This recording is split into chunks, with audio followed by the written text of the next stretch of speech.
Dick, New England Life is looking for submissions for their most memorable character column, and I've decided I want to write one. Oh, that's great, George. Who are you going to write about? Do the initials DL tell you anything? Well, I'm either flattered or surprised that you know Dorothy Lamour. No, it's you, Dick. You unforgettable lug. George, I'm not sure I'm colorful enough to qualify as a most memorable character. Dick, what is this? Oh, they have a new donut shop in town, and I got one of each kind. It's a kind of research. And you say you're not colorful. Makes pig of himself and calls it research.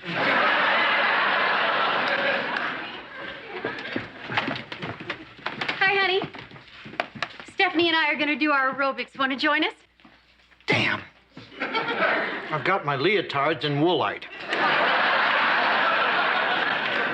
Okay, let's start. 1 and 2 and make it burn. 3 and 4 and 1, 2. Excuse me. Is this an aerobics class? Well, I wouldn't call it a class exactly. I'd be willing to pay. Then it's a class.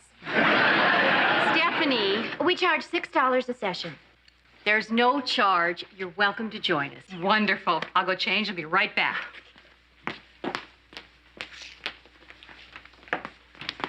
Joanna, you're too nice. Now stop it. That's the third person this week who's asked to join us. Don't you see that our well-formed derrieres are sitting on a gold mine here? What are you talking about? Opening an aerobics studio. We'll rent a little store in town, and then we'll franchise. We'll make exercise records, books, tapes, and eventually we'll buy out Jane Fonda and force her back into the movies where she belongs. But Stephanie, starting a business takes money. We can get money. I'll borrow some from Daddy, and if you could come up with $500, we'd be in business. Well, that doesn't sound like too much.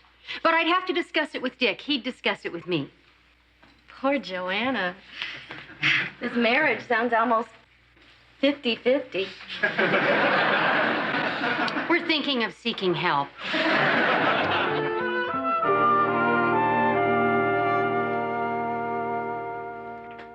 Dick, could I ask you something? Well, no, forget it. I'm sorry, you're right. It's a stupid idea. Honey, I gotta call him like I see him. What's that? The double dialer 5000, isn't she a beauty? What does she do? Speed dials up to 180 phone numbers, like that. Why would you want that? Honey, in the average life, 24 hours are spent dialing the phone. Now, when I go, I don't want to say, oh, no, I wasted a whole day of my life doing that. Where did you get those figures? The salesman was pretty sure. Dick, how much did this cost? It's also great in times of emergency. Honey, I've already programmed the phone numbers for the fire department, the police department, the doctor, the animal shelter. Well, you know, when you're adopting a pet, seconds count. How much was it? It's also a speakerphone. Now, normally, this kind of technology... Dick. $260. Oh. That's fine. It is? Yes. You're entitled to your toys now and then, and I'm entitled to my expenditures. How much? $500. For what? To open an aerobics studio with Stephanie. Ah. Honey, I don't think Vermont is ready for aerobics, and I don't think Stephanie is ready for anything. I think I've demonstrated that if anybody can get Stephanie to put her nose to the grindstone, I can.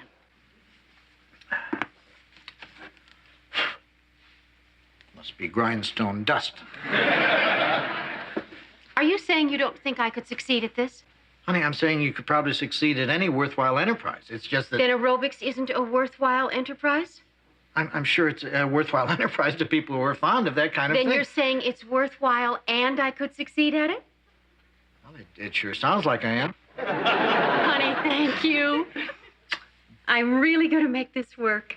And to think when you came in here, you thought it was a stupid idea. Dick, do you think you could give me a hand with my most memorable character article? Oh, I guess so, George. What kind of hand do you need? Would you write it? George, you know I can't do that. Give me something, Dick. You're the most memorable character I've ever met, but for the life of me, I can't remember why. So tell me, in your own words, just what makes you think you're so doggone special?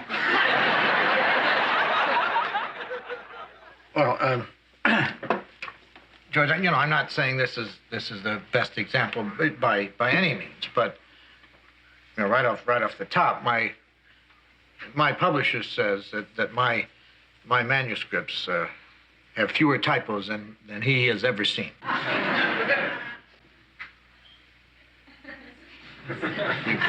You can use that. Fewest typos he's ever seen. Boy, this is great stuff, Dick. You understand, if I start to run long, I may not be able to use everything.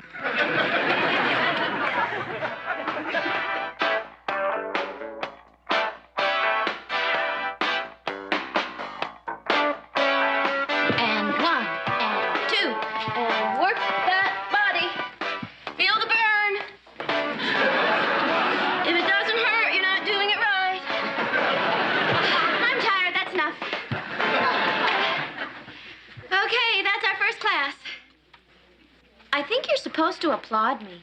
Thank you.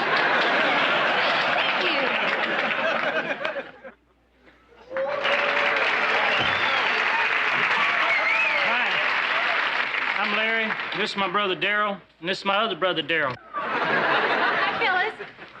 What can we do for you? Well, Darryl here has become a porker. The problem seems to be too many between-meal critters. We was wondering if he could take up a space or two in your class. Sure. We're just about to start. Why don't you and Darryl join us, too? You could change right in there. Okay. Oh, by the way, we prefer not to do any pelvic tilts. We're happy with Darryl's buttocks the way they are.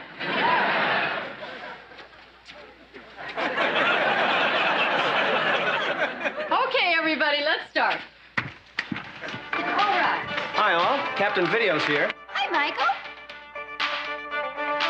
What's going on? We're going to shoot a commercial. Oh, that sounds like fun. Okay. Joanna, you'll have to move. Apparently part of you is still in the picture. Stephanie, you mean you don't want me Could you chat later, Joanna? I've got to get this camera back to the news team. That warehouse fire isn't going to burn forever. And action. Okay, class. Toe touch. And 1 and 2. Oh, hi. I'm Stephanie, the fabulous form of fabulous forms. And if you women want to look like me, forget it. But perhaps 2/3 of my beauty can be yours by signing up for the special exercise program we call Step-A-Size. I'll be seeing you, but best of all, you'll be seeing me. And 1 and 2 and Step-A-Size. And cut. That was perfect, Steph. I laughed. I cried. You put me through all the changes. Well, that's a wrap. Between this and that warehouse fire, this camera's going to see a lot of heat today.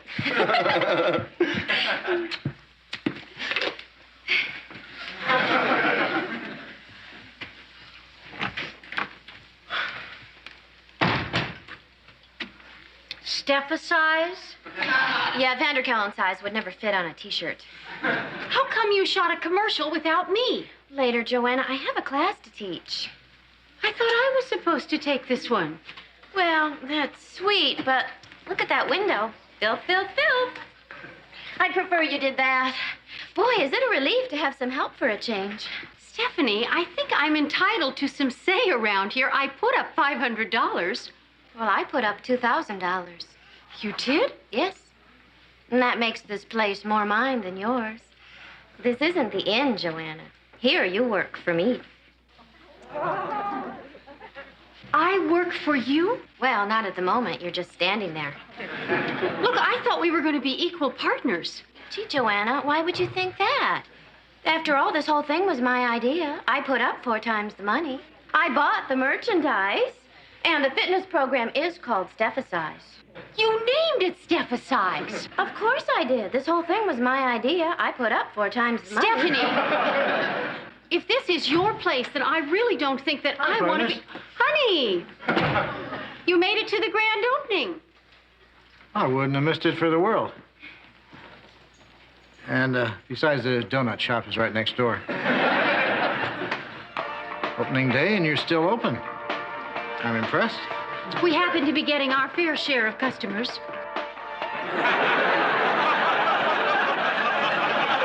Well, you certainly attracted the trendsetters.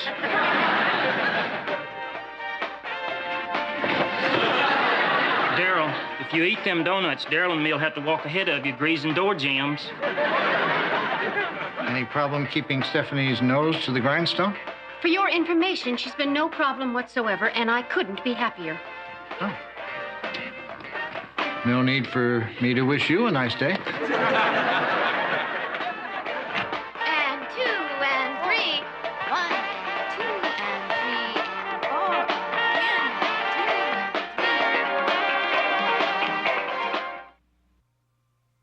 2 and 3. Dick, I think my troubles with my most memorable character piece are over. I read a bunch of the other articles, and I think I know what they're looking for. So, Dick, have you ever safely landed a jumbo jet after the pilot and co-pilot are overcome by food poisoning?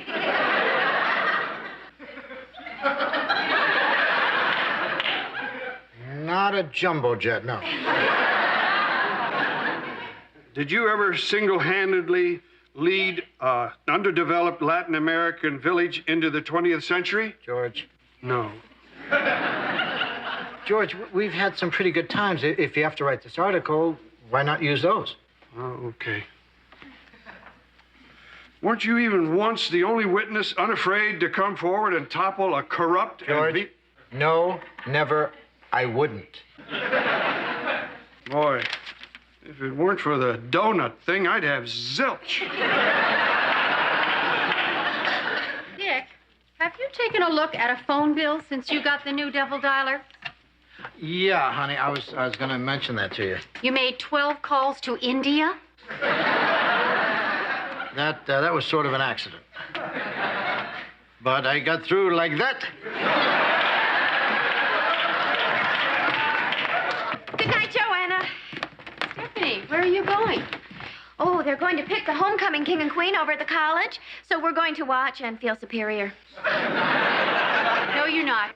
Trust us, Joanna. One look at those Ivy League bow wows. No. I mean, Stephanie still has work to do here. The oven needs cleaning. I'll do it later. Now, that's an order. Well, if I have to work late, I guess you'll have to open the studio in the morning and teach the first 3 classes. I can't. I have to buy supplies for the inn tomorrow morning. I'm sorry, Joanna. I'm afraid that's an order.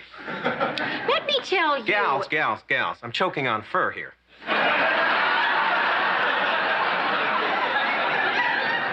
Michael, we're not arguing. We're just handing out assignments. If I have to teach those classes, I guess you'll have to buy the supplies. Well, since I had to spend the entire morning getting supplies for the inn, I guess you'll have to spend the rest of the day getting supplies for the studio.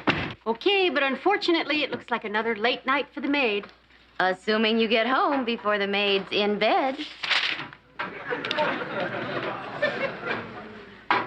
How's Darryl coming along? Frankly, Miss Stephanie, we're discouraged to bits. If this thing had a bell on top, he'd have blown it off. Well, it takes time. You just have to stick with it. No, we're going back to the more traditional method of weight loss. What's that? Put meat in his pants and trot him past a bear cave. Come on, Darryl. Okay, everybody. This is going to be a team stretch class. So, Find a partner who's approximately as fat as you are. Hi, honey. What are you doing here? I came by to see you. Oh, looks like you're doing steady business here. You keep this up, we may actually get our investment back. I'm not afraid to eat crow. You and Stephanie make a terrific team. Joanna, we're all waiting for you. Could you flirt on your own time? I'll be there when I'm good and ready. We fool around like this all the time. Now,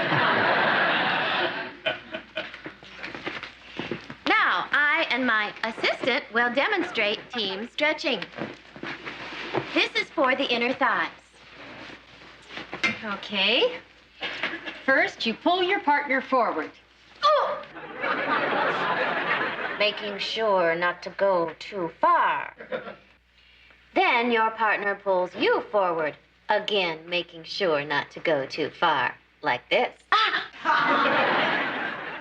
Okay, begin. We go my way first. My way. My way. It's my place. I want to go my way. You're the boss. I may not be an expert, but it didn't look like that did the inner thighs a hell of a lot of good. Excuse me, class. I think it's time I had a talk with my partner. Good, because I want to have a talk with my assistant.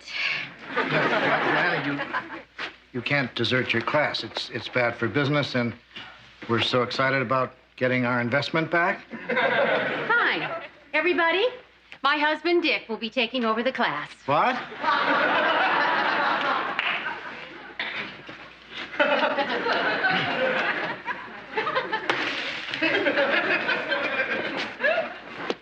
Hi. Do you know anything about exercise? Yeah, I didn't get this way by accident. Okay, begin. Begin what? Stephanie, I'm sick and tired of your bossing me around.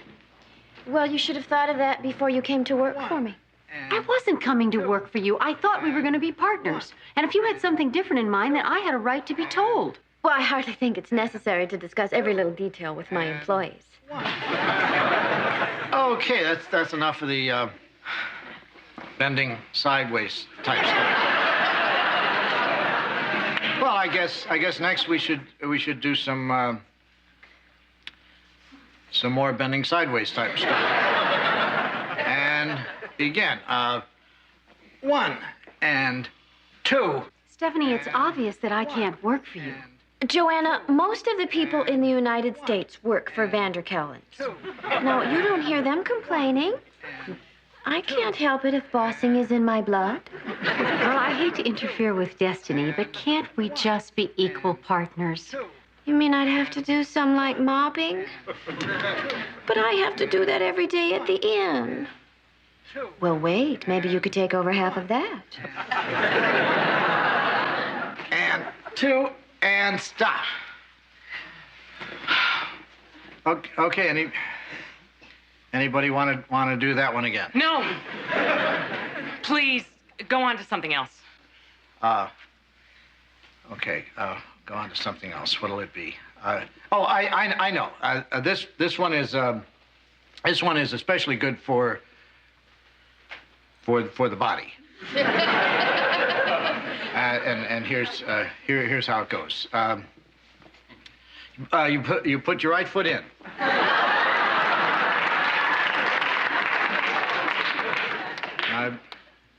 Now you put your right foot out. Put your right foot in again. And you shake it all about. You do the hokey pokey.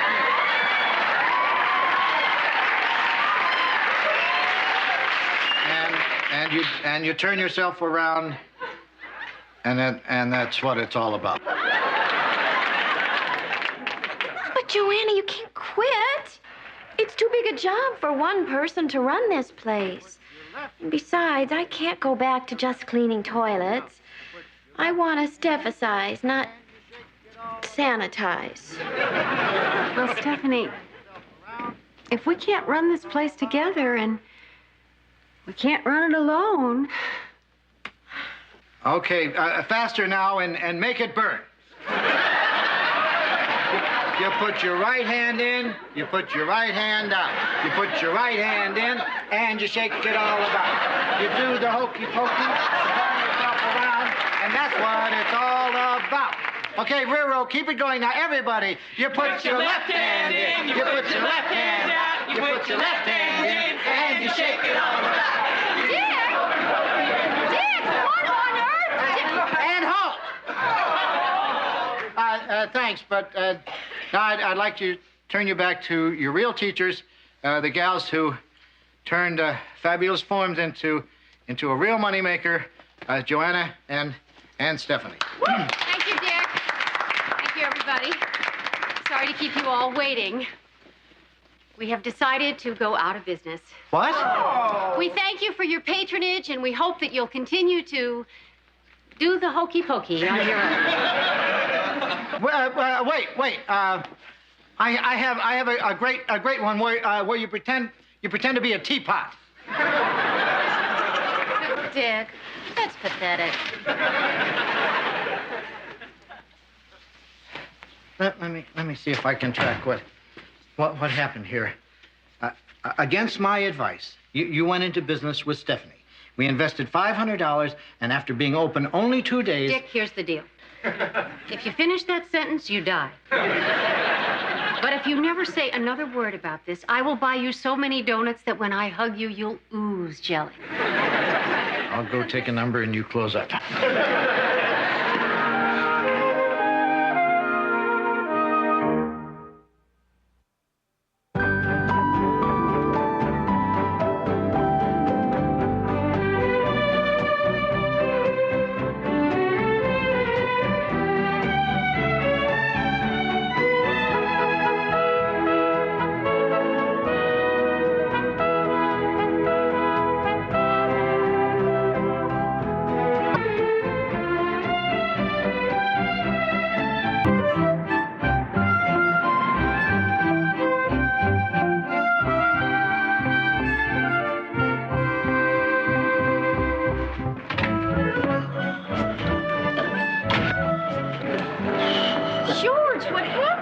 I tried to jump over that big mud puddle in the yard. I didn't make it. Why didn't you just walk around the puddle? Well, it's not easy to change your mind in midair, Joanna. I've got to go back and dig out my boot.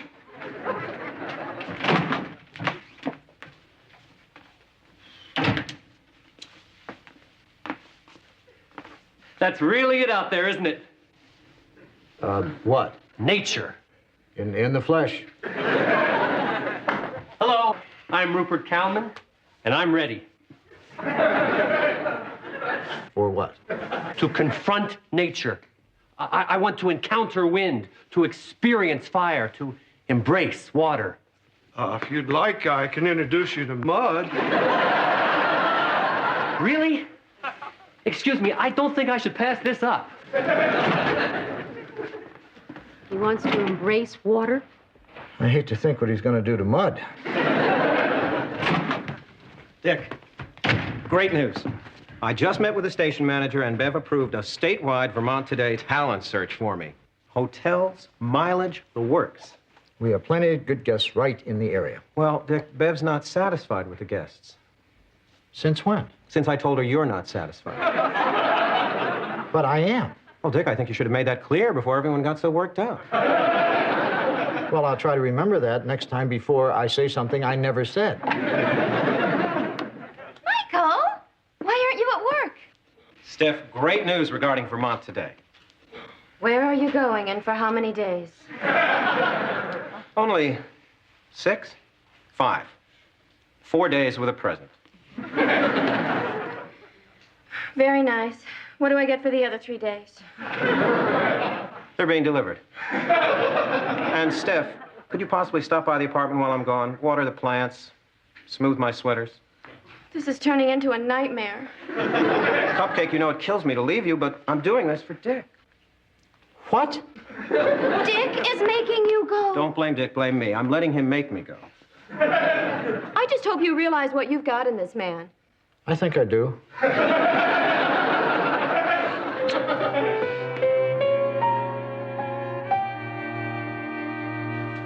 Stephanie, I don't know how you could possibly hurt plants in 4 days. But you did. Oh, my. Are these all you? Well, there are some strangers in the background of one of them. The lab said they couldn't get them out. Stephanie, this is a shrine. I know. Michael calls it Cupcake Corner. So, I think all these plants need is a little water and sunlight.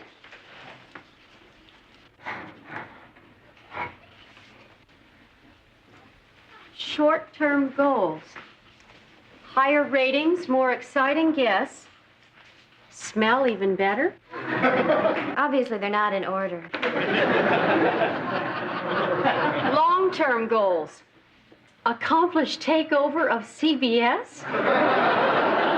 Get chummy with Sinatra. Of course, that'll be a lot easier once the CBS thing happens. Right. Well, I'll water. Why don't you see if you can find some plant food? Boy, water, food, sunlight. Remind me never to have children. Ooh. What's this? Stephanie, that looks like Michael's diary. Ooh. Nice leather. Darling little lock.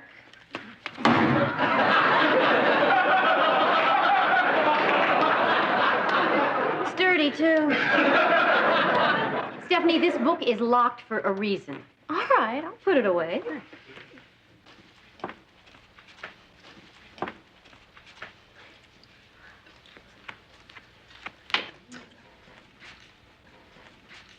Stephanie, Joanna, I'm trying to read. you shouldn't be looking at that. Those are Michael's private thoughts. Oh, yeah? Whose eyes were all over his short-term goals. Here's my name. October 4th. Steph never fails to amaze me. She's beautiful, intelligent, perky. Boy, does he know me. How could someone that perfect turn into such a thoughtless, selfish child? Stephanie, I think we should put this away and go. Oh, no, Joanna, we can't leave yet. I told Michael I'd smooth his sweaters for him.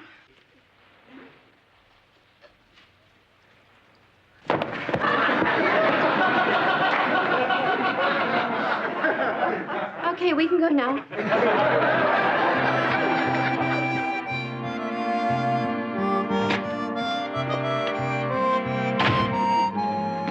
I'm back.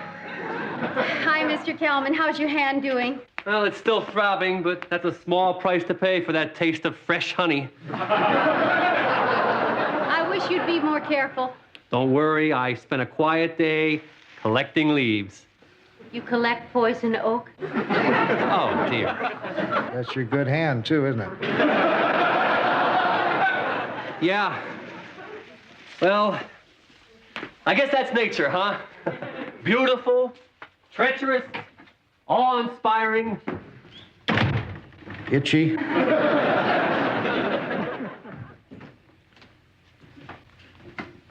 Stephanie, are you all right? You look pale. I've been reading a horror story. Stephanie, you didn't. Don't start lecturing me. I'm too upset. What's Stephanie upset about? I really don't know, George. I told you this would happen if you read that. I think she read something, Dick. Do you know what kind of stuff is in here? Stephanie doesn't need a boyfriend. She needs a babysitter. Well, that's what you get for reading his diary. Okay, Dick, I've almost got it. And as far as I'm concerned, Cupcake Corner is a cruel hoax. Never mind.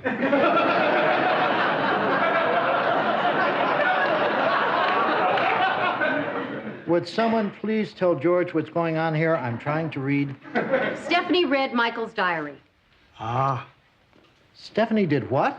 Don't you start. Stephanie, what you did was a flagrant violation of Michael's privacy. Michael's right. You are sanctimonious. Page 55. Joanna, He says much worse things about you. I don't care. In walked the sanctimonious Joanna, little Miss Perfect. Okay. Let me have it. Right between the eyes. What does he say about me? I don't know if he mentions you, George. Well, he must say something. I'm a natural target. I don't think you're mentioned. Oh, my God, Dick, he really lays you out. Hey, here's something real nasty about me. Never mind. It's about Dick. It's like I don't even exist. I'm Miss Budinsky? Well, I'm a high-bred brat. I'm nothing. And Dick is... Oh. Hi, all. I'm back. Missed me?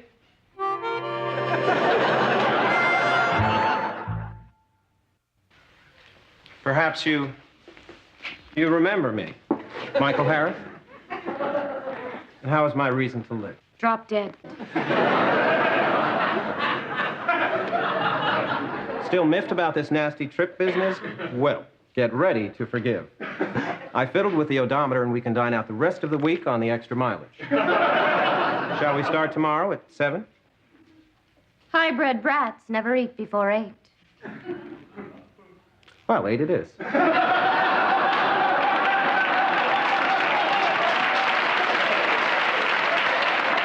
Dick, I found some primo guests for the show. How about we confab in the morning? Say, over breakfast?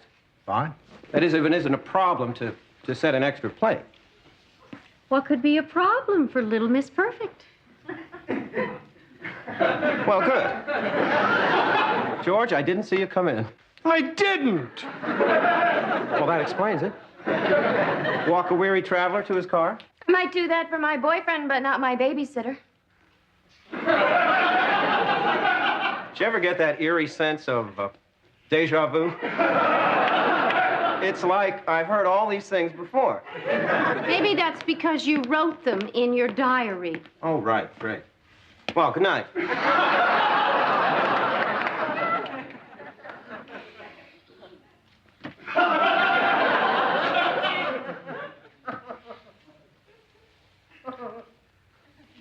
My diary? Here, take a closer look. Oh, Steph, there's a simple explanation. My pen slipped. Joanna, I hope you understand. You don't. George, old buddy, I know I didn't say anything bad about you in here. So you admit it? I'm sorry. Oh, Dick. Those things I said. Michael, please don't apologize. I didn't even... It was only in the heat of the moment that I called you the human tranquilizer. I am not the least... The human tranquilizer? You called me the human tranquilizer? Dick, it was only after that one show. Okay, 2 shows, but they were right in a row. Get out! Out! Dick. Out!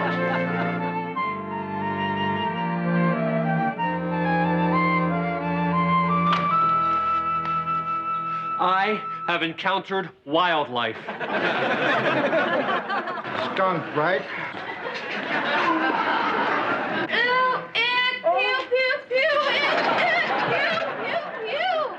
So, what's for breakfast?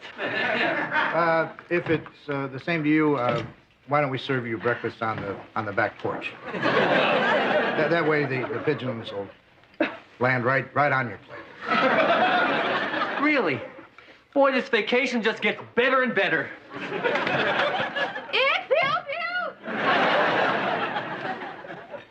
sure hope nothing else happens to him. And again, I want him to enjoy himself. May I come in? What do you want, Michael? Well, we did set a meeting to talk about Sunday's show. If we don't pick a guest, you'll wind up interviewing an empty chair. Not that you couldn't pull that off. I just want to get this over with.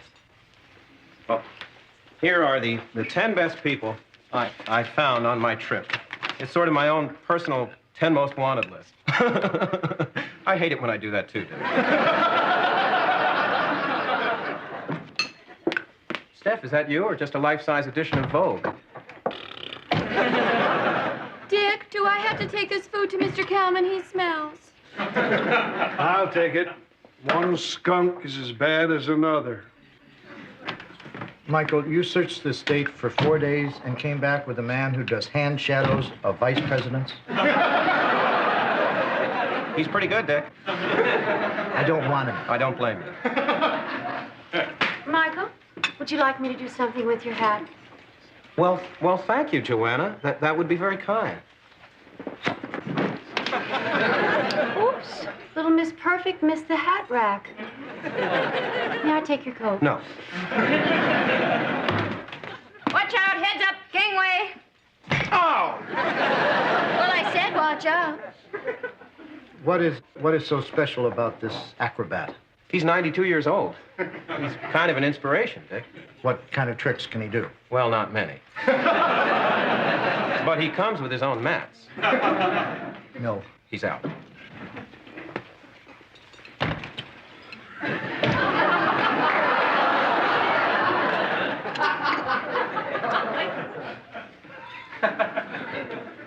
Michael, my goodness, I didn't see you there. That's all right, George. Better sat on the mat. Dick, forget the list. Who would you like on the show this week? Well, I've always wanted that geologist. Well, why not? Say goodbye to Stephanie for me. Don't forget your hat. I never will. Well, thank you for your time, Dick. I hope to see you all soon.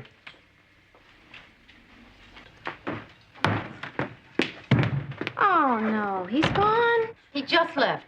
Damn, I reloaded for nothing. Isn't that just like him? The man is filth. Did you see the way he took my chair? Sat right down in it while the cushion was still warm. What a sneak. He's an opportunist. He's a manipulator. He's bug spit.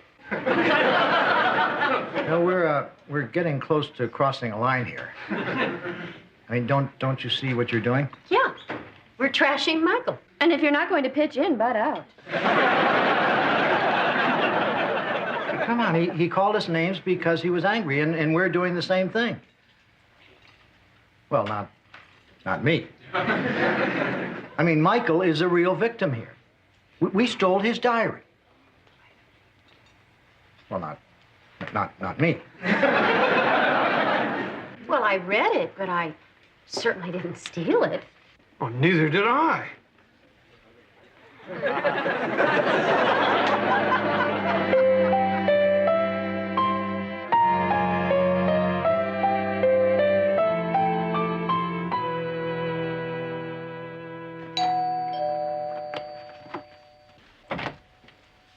Dick, Joanna, cupcake.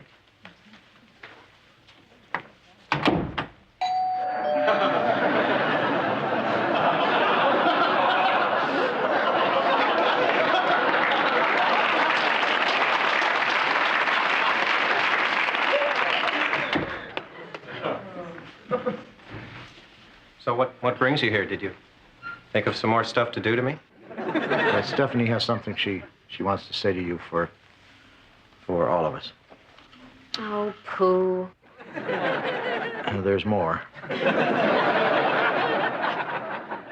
Michael, after you left, we started to say a lot of bad things. Where's the picture of me in blue? It was my 9th favorite. I took it down. Took it down? Why don't you just pull a block out of the pyramids? Stephanie, you were saying? I don't have to say another thing. After this, Michael and I are even. Well, maybe I can expand on Stephanie's theme here. After you left... Well, what the hell is that? Cupcake corner. Ah. Anyway, after you left, we were saying terrible things about you. Well, not me. But we were saying terrible things because we were angry. Well, not me. The point is that everyone is guilty of harboring bad thoughts about everybody else. But not you. Including me. You just said you didn't have bad thoughts about me. I have bad thoughts about you all the time. Come on, Dick. You don't have it in you. I'm chock full of bad thoughts about you. Name one. Michael, I'm not going to call you names. See? You don't have it in you. You're shallow, okay? Shallow? I can't believe you said that. Joanna called you, honey, what did you call me? Manipulator, opportunist, Shallow. I called you a sneak. Dick, I thought we were friends. Did you hear what George said? A sneak. And you should have heard what Stephanie said. Joanna called you bug spit. Stephanie! Okay. I called you filth. Wow. Shallow.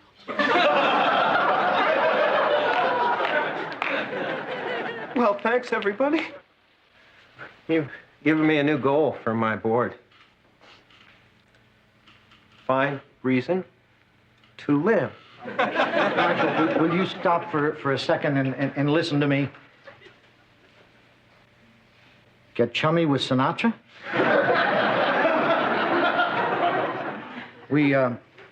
We came here to apologize. Apologize? Why should you apologize? Because we read your diary. Those were your personal, private thoughts. I know. I'm sorry. I was wrong to have personal thoughts. Everyone has personal thoughts. All you did was write them down. I'm sorry. I'll burn the diary. Michael, it was wrong of us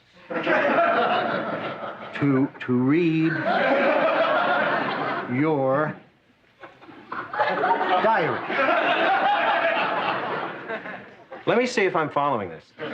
You're saying you're wrong. Morally wrong. Then I'm right. Yes. Morally right. I think we finally struck brains. So in other words, what I'm entitled to feel here is a kind of outrage? Moral outrage. Well, all right. Get out! Everybody out! Come on, don't talk, just talk. Out, scrap, beat it! Dick! How long does one remain morally outraged? 6 days. Right. Get out!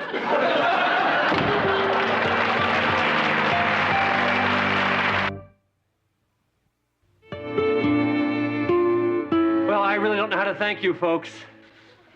Well, obviously shaking hands is out. Here's your receipt.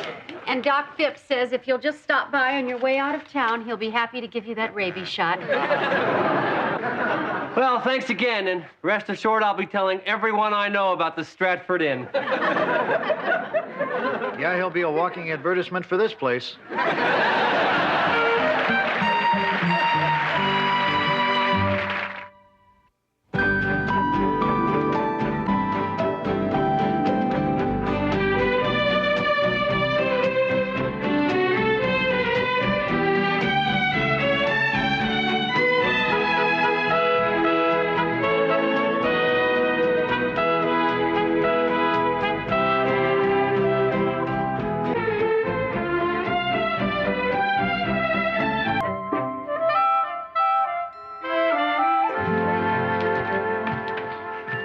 Hi, Stephanie.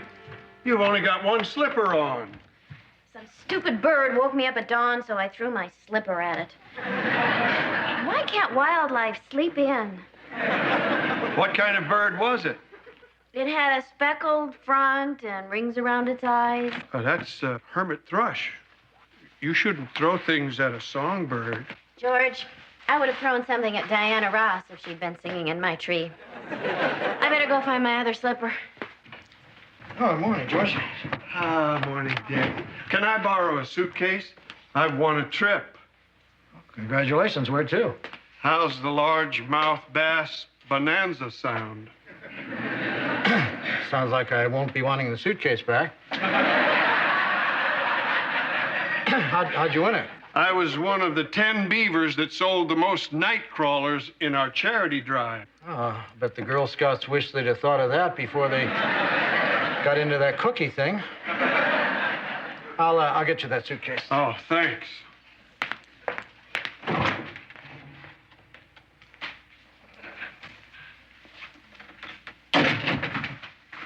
George, what did you mean when you said I shouldn't throw things at a songbird?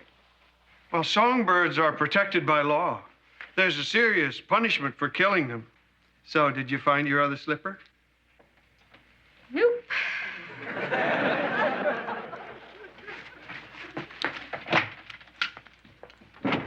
There you go, George. Oh, thanks, Dick. I know you're not into lodge meetings, but you're in for some fun if you drop by tonight. They're going to post the names of the top 10 nightcrawler salesmen, and my name's going to be up there. Well, I'm sorry, George, but I'm afraid if I saw that list, the rest of my life would seem drab. I understand. Dick, honey, don't forget to finish up your work early tonight. This is the Thursday we're going to try out that folk dancing class. Damn it. I wish you'd reminded me earlier. I just promised George I'd go to the Beaver Lodge meeting tonight. Dick, you never go to those meetings. I do when there's a list.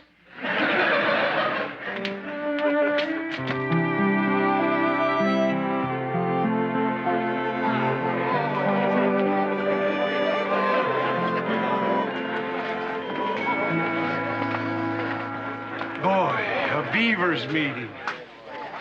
Here's your mug, Dick. I don't see how you can stay away from all this the way you do. George, it really hasn't been that long since I've been here. Hey, nice to see you, Loudon. Must be having trouble at home. There's that list. Okay, Dick, get ready to read my name. It's not on there. Why not? Well, here's the problem. I never even heard of this guy, Lionel. Oh, he's a real nice guy. He and I do the same thing for a living. We're both looking for work. Well, how much bait did Lionel sell? Well, there again, we're cut from the same cloth. None. But in all fairness, he wasn't allowed to participate. He's not a beaver. He's Buck's brother-in-law. Who's Buck? Buck's our chair beaver. But George, you're not on the list, and the chair beaver's brother-in-law is. He didn't sell worm one. Take it easy, Dick. I'm sure there's a logical explanation. Buck! George! Can I talk to you a second about that list? Oh, George, I really want to thank you. For what? For just being you. There'd be no living with my wife if her kid brother didn't get to go on that trip.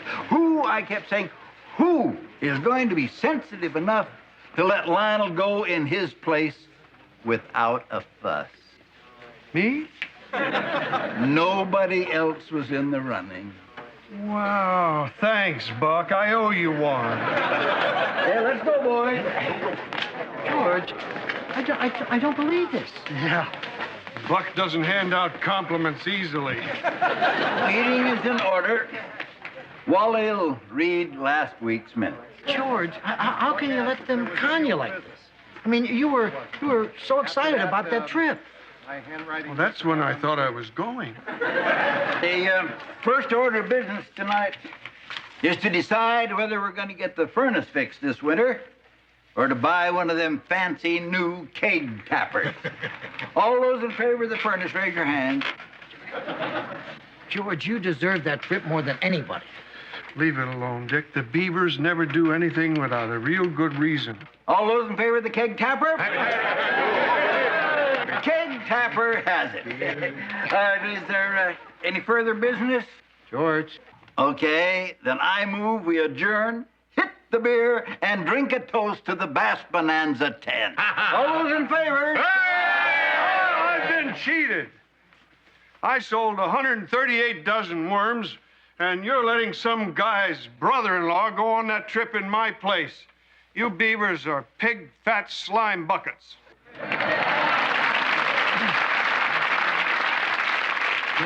George. No more coaching, Dick. I can handle it from here. Loudon put you up to this. So what if he did? Let me say my piece. Okay. Let's be fair about this. Now, Beavers, would you rather continue the meeting with a lengthy debate or adjourn and drink beer? Motion carried, meeting adjourned. Hey. This stinks on ice. If that's the way you're going to treat a brother... George, don't say something you're going to regret. I quit. Something like that.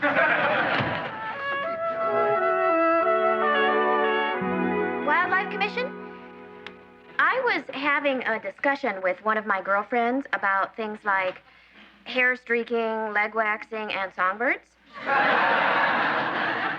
And I was telling her how it's not that big a deal to kill a songbird. Oh, it is. Even if it didn't sing very well. Well, I can't believe you enforce a silly law like that and allow people who paint bullfighters on velvet to go scot-free. Hi, Stephanie. Hi. Dick? Honey, do the Beavers blame you because George quit the lodge? Why do you ask?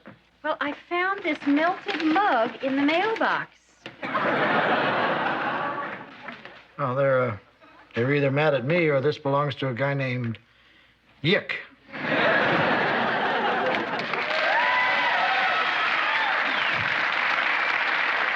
Hi, I'm Larry. This is my brother Darryl, and this is my other brother Darryl. Hi, I'm Joanna, and this is my husband, Yick. Make a note, Darryl. Guess we had that wrong. Miss Stephanie, we was down at the town dump, window shopping, and we came upon your slipper. How do you know it belongs to me? By the delicate scent. Thank you. Say no more. Bye, Miss Stephanie. Yick.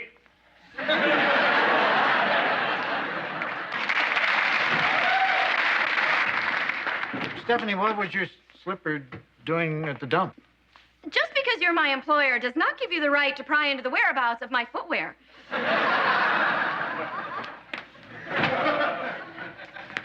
Dick, I've got a proposition for you. Oh, my gosh, look what they did to your mug. Oh, that's okay, George. I don't mind. I do. Mug melting used to be my job. Look at that. Yick. If I'd done it, it would have said blechy. It's a dying art. Well, I'm putting the Beavers behind me. I wouldn't go back if they got down on their knees and begged. Besides, the rule states that once you leave, you can never go back. Well, I'm glad you outgrown all that childishness. Yeah, I'm starting my own lodge. I'm putting flyers all over town.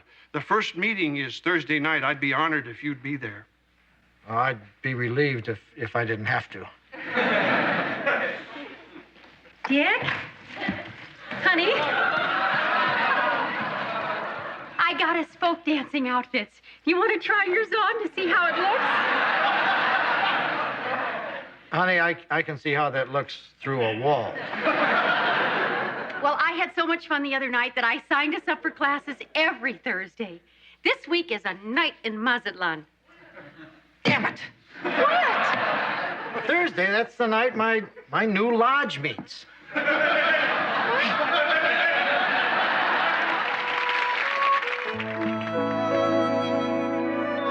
If everyone would please sit down.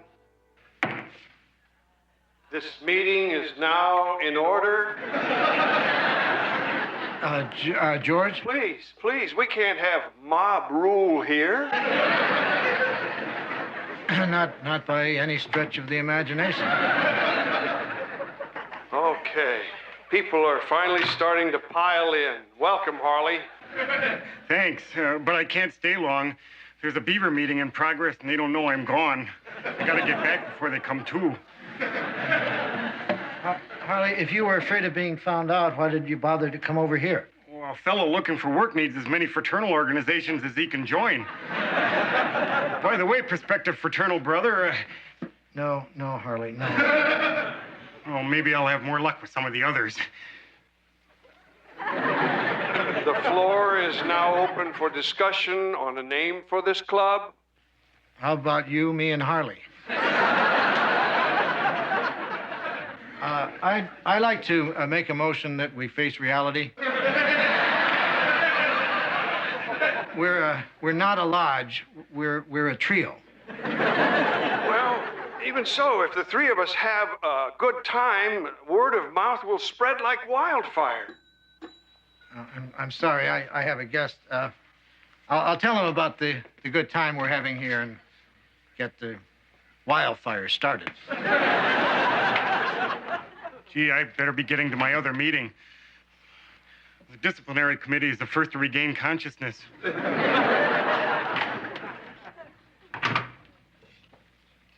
Well, it's getting late. I move we adjourn.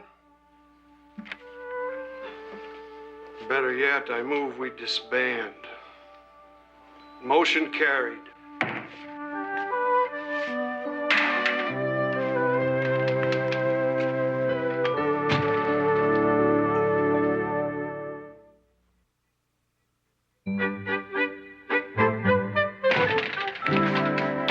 Hi, Dick. Is Cupcake ready for our midday munch? I think Cupcake is still blow-drying her frosting. Michael, I wonder if you could do me a favor. A favor? As in I wash your hands and you wash mine? No, as in you wash my hands and that's it. You've never asked me for a favor before, Dick. I'll say it. I'm touched. What's in it for me? I'll pay for your lunch. Deal. Now, what do you want me to do for you of a value not to exceed lunch? Well, as you know, George quit the lodge, and he's been trying to start up a new lodge, but it fell apart. And George is heartbroken. Can we cut to the chase, Dick? I think he needs help with his advertising. Here's the flyer he sent out. New lodge probably meets Thursday nights. Come if you want. If not, I understand. I can improve on this, Dick. Great. Hey, Michael. Steph, great news about lunch. Forget quiche. We're upgrading to squab. What do you mean by that? Why don't you just come out and ask it, do I want to eat a dead bird? If I said lobster, would that unjangle those nerves? That's better, Michael. Whoa. I'll have to remember that magic word next time she's out of sorts. Lobster.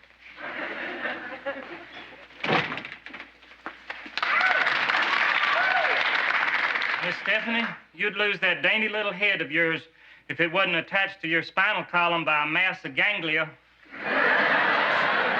We was taking a bath, and look what washed up on the bank. Your slipper. Steph, lobster! Lobster!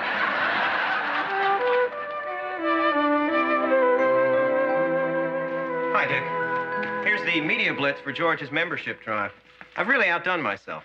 For a moment, even I felt like joining this stupid thing. See, brochures, bumper stickers. George? Michael, this is more than I expected. Thank you. Oh, no thanks needed, Dick. Believe me, I feel I've been paid. Oh, by the way, here's my lunch bill.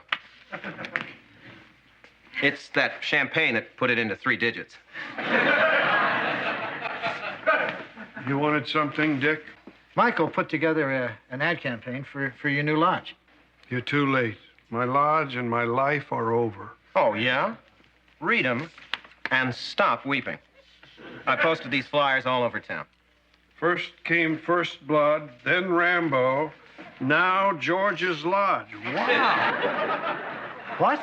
They did come in that order, Dick. Big meeting Thursday. Door prizes, a color TV. Wow. Wait a minute, we aren't giving away a color TV. It doesn't say we're giving one away. It just says there'll be one. See the car from Knight Rider. Wow. What?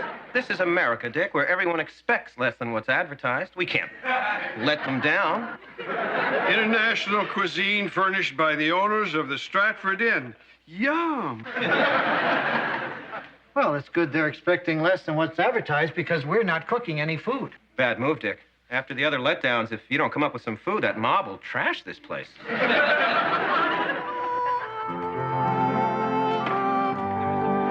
Hey, check this out. They should have put you on that flyer. Thank you, I know. By the way, you're disgusting. Excuse me, this gathering is only for people who want to join the lodge. That's us. We need a new clubhouse. Ours burned down in a firefight. Oh, that's a darn shame. Gee, Dick, I can't find one person to sign up for the lodge. Looks like your luck has changed, Gramps. Hi, Harley. Gee, Dick, the car from Knight Rider. I thought that was just a come-on. We couldn't print it if it wasn't true. Boy, this was worth sneaking out of the Beavers meeting for.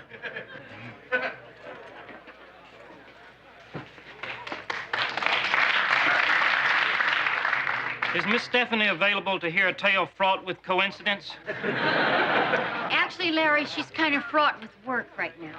Oh. Then I guess we'll relate it to you. We was out burying Darryl's underwear in a time capsule when we happened upon this. Will you make sure she gets it? We hate to think of Miss Stephanie's 5 little piggies going wee, wee, wee all the way home without covering. Hey, I hear you. Harley, do something with that, will you?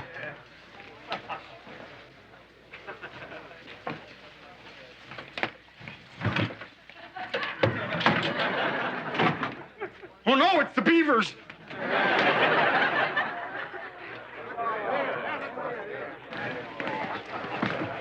So this is the Stratford dining room that I'm seeing for the first time right now. What are you guys doing here? George, this town is not big enough for 2 lodges. Yeah. Heed the warning. Close down or feel the full wrath of the beaver. Let's go, man. Right now, Buck? It's nice and warm in here. Guys, I said the full wrath. Boy, I'm kind of hungry. I think I'll fix myself a mile-high sandwich. Oh, look, mortadella. Wow! What a spread! They even got the car from Knight Rider. Boy, now you know what would be perfect to wash this down with?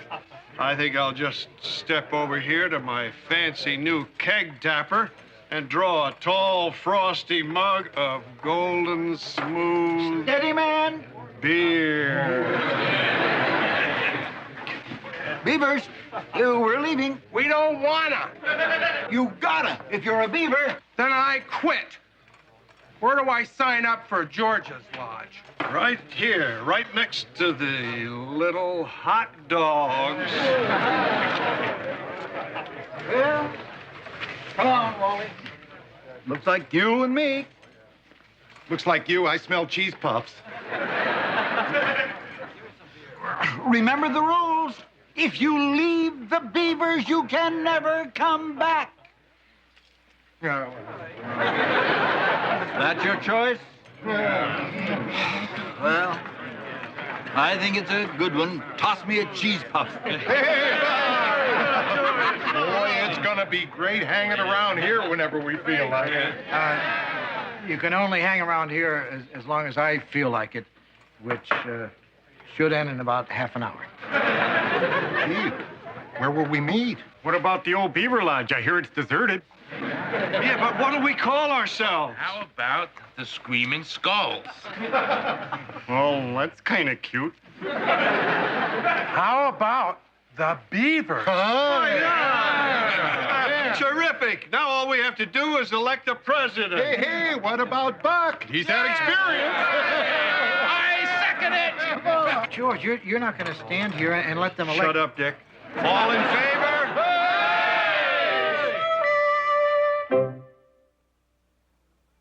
Dick, one of those gang people just asked me out on a date. What should I do? Well, to be perfectly honest, Joanna, I don't think you should go. Joanna, could I quit for the evening? I get claustrophobic around this many potbellies. Well, okay, but would you put out some extra napkins first?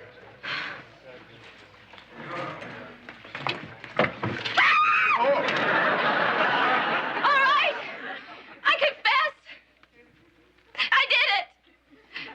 I didn't mean to, but he was tormenting me. Chirp, chirp, chirp, chirp, chirp, chirp, till I thought I'd go mad. So I grabbed my slipper and I dropped him.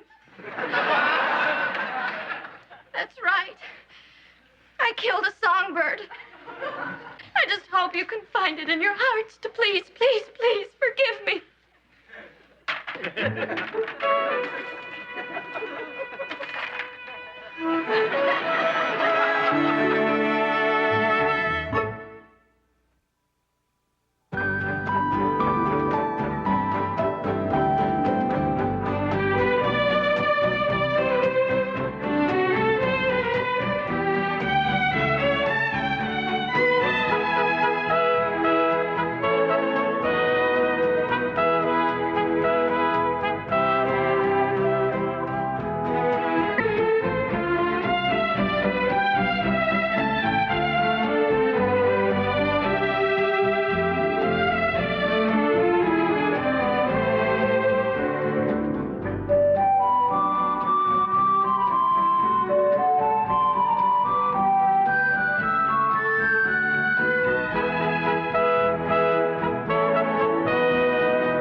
Okay, here's how Senor Ouija board works. You ask the spirits a question, and they'll respond by moving this to yes, no, or it'll spell something out on these letters. And it's at this point I'll be having fun? More fun than splashing badly dressed pedestrians in the Turbo Z. Ooh, they should put that on the box. All right, let's communicate with the hereafter. We can talk to any historical figure we want, like...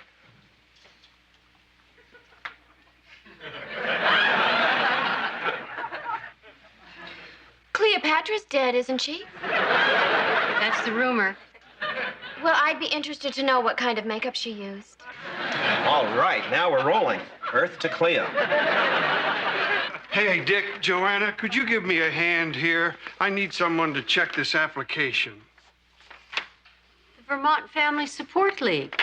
You're applying to be like a big brother? George, that's terrific. Well, it's the least I could do for a kid that needs a buddy.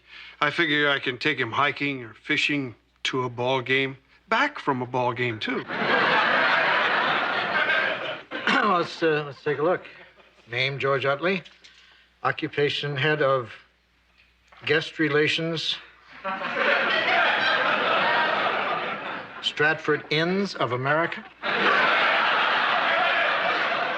You were honored by the Society for Semi-Aquatic Animals? Yeah, you remember last year when they roasted me down at the Beaver Lodge?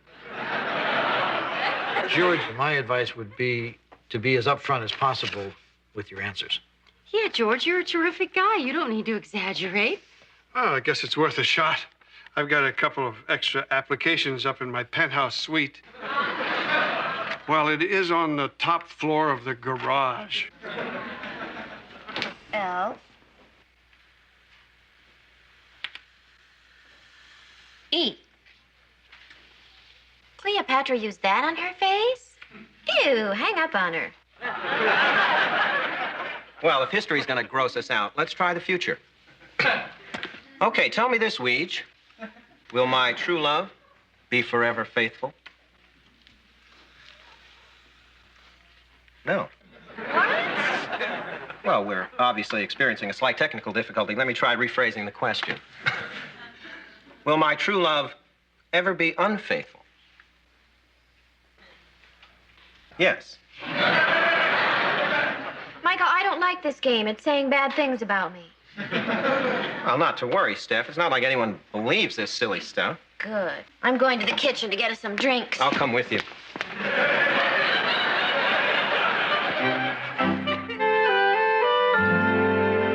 Wonder how George is hitting it off with his little brother. Now, any kid that doesn't go nuts for George is a jerk. True. But he was awfully nervous when he left. I think he must have polished his reel 4 times. Calling all cupcakes. Calling all cupcakes. Hi, Dick. Lady Dick.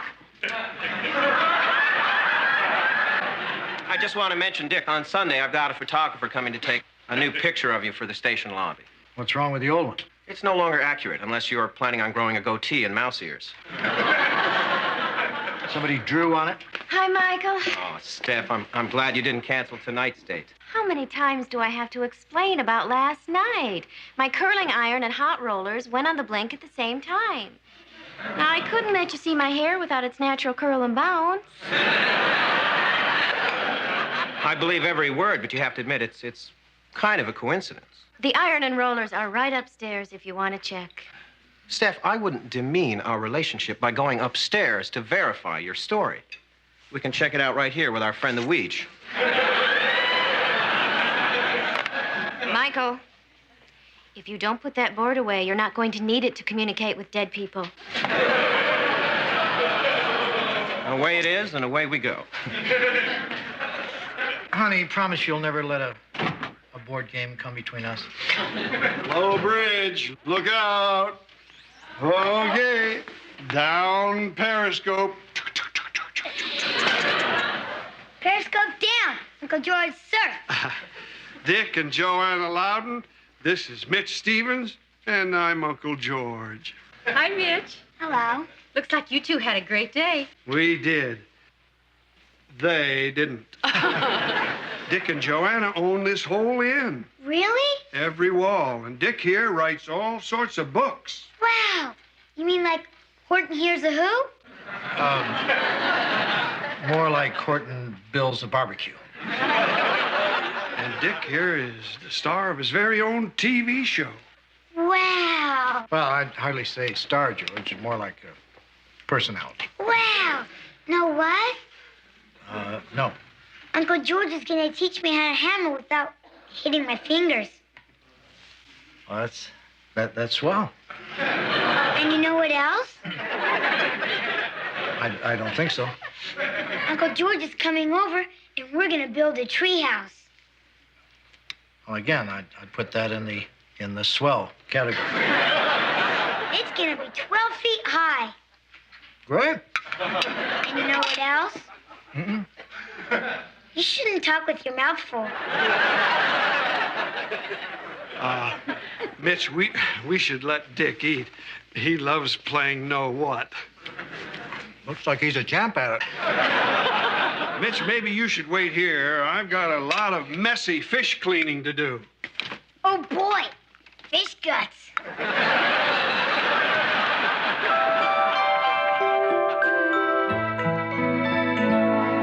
Hey, Dick, look what I... Oh, sorry. You're in the middle of something. No, that's all right, George. Joanna asked me to clip these cents off coupons, and I accidentally said yes. So what's up? I just got the pictures back of my fishing trip with Mitch. Oh, great. Here's Mitch holding his first worm. It's a beauty. And this is Mitch trying to get the worm on the hook. Uh-huh. This is Mitch looking for the worm on the ground. Uh-huh. And here he is after he found the worm. George, I really ought to get back. I'm racing the clock on these expiration dates. Oh, sorry. Just looking at all these shots of Mitch get carried away. Yeah, there's something about a boy and his worm. Uncle George? Uncle George, I love it. In here, Mitch.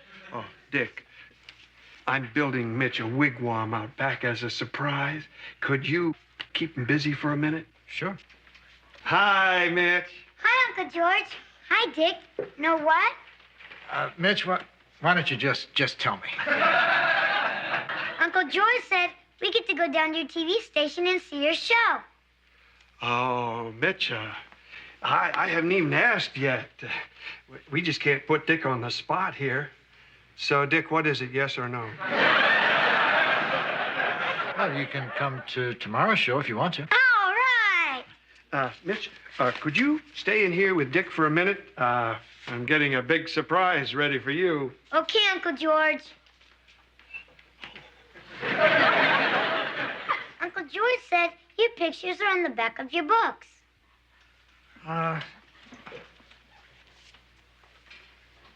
Hey, you're right. All this time I thought it was a mirror. Dick, are any of the kids in your books named Mitch? Most of my characters tend to be hand tools. Oh. Are any of your tools named Mitch? No. But I suppose if I ever named one, I could name it Mitch the Monkey Wrench. Wow! Dick, do you ever have kids named Mitch on your TV show? No. Never, ever. But you could. Hey, know what? We could be in a show together. I could be Mitch the Monkey Wrench, and you could be Dick the Drill. And we could fight crime and save people and fly. Great idea. It's just, kind of been done to death. Okay, Mitch, ready. Okay. Well, bye. Bye. Know what, Dick? What? I wish you were my big brother.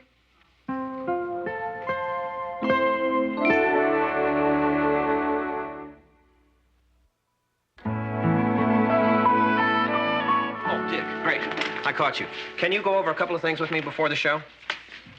Sure. Okay. Last night, Steph said she took a bath and went to bed early. Was that the straight coop? Michael, I'm only willing to talk about today's show. Fine. Well, while preparing today's show last night, what was Steph doing?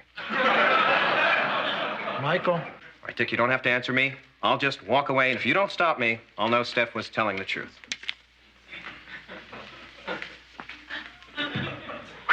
Well, I feel much better now. You are playing along with me, aren't you, Dick? Hiya, Dick. Oh, hi, Mitch. Where's George? He's still parking the truck. I couldn't wait to see you. Listen, Mitch, let me make one thing clear. You're lucky to have a friend like George, because he's one terrific guy. Wow.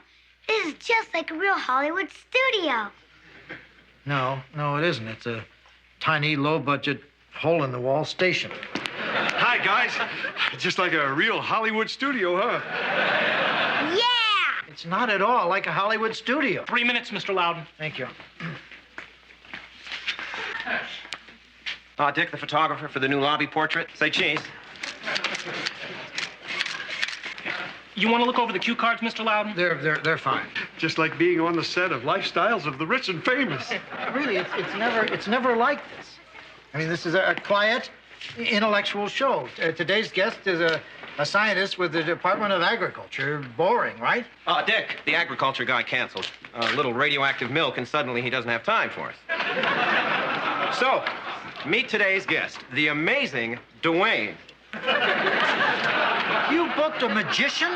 Nice to meet you, Mr. Loudon. I say nice to meet you, Mr. Loudon. Oh, I see what the problem is.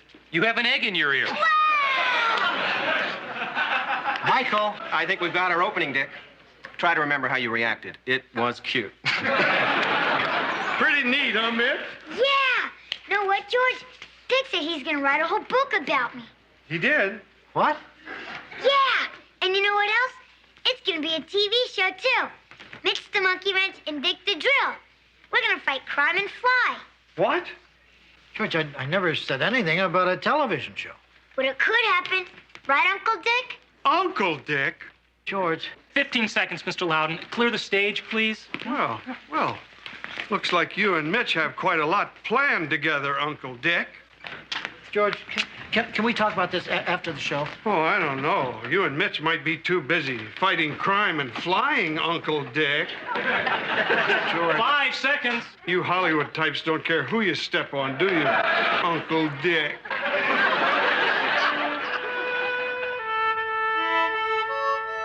Morning, honey.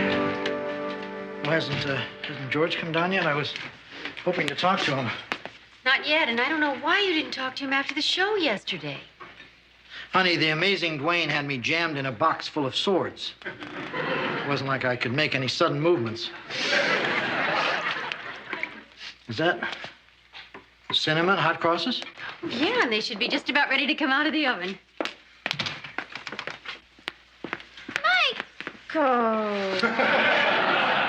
Steph, have you got a minute for a couple of quick follow-up questions? I keep telling you I was home all night. Stupid, stupid spirits. I wish they just dropped dead. Fingers. All right. Listen up, you stiffs. Will I be unfaithful to Michael? No. Case closed. I don't get it, Steph. Every time I ask, will my true love ever be unfaithful? Yes. It doesn't figure. The only way both answers could be right is if you weren't my true... Well, this thing's obviously defective. Freeze!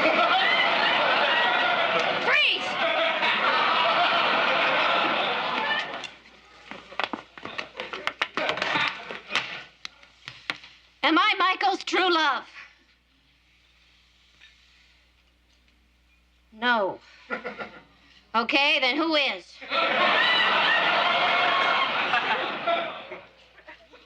T.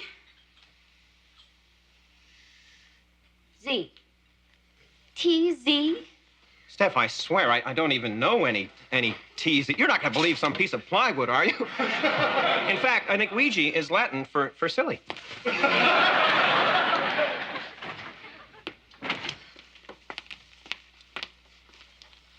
Oh, let me get these babies out of their misery. Well, leave a few. I think the smell might lure George out of his room. Good. Then we can talk. I mean, two adults should be able to straighten this out.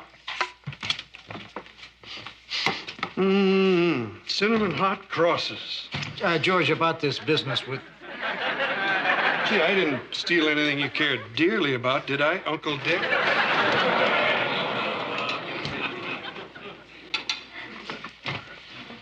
Maybe it would be better if you talked to Mitch. Yeah.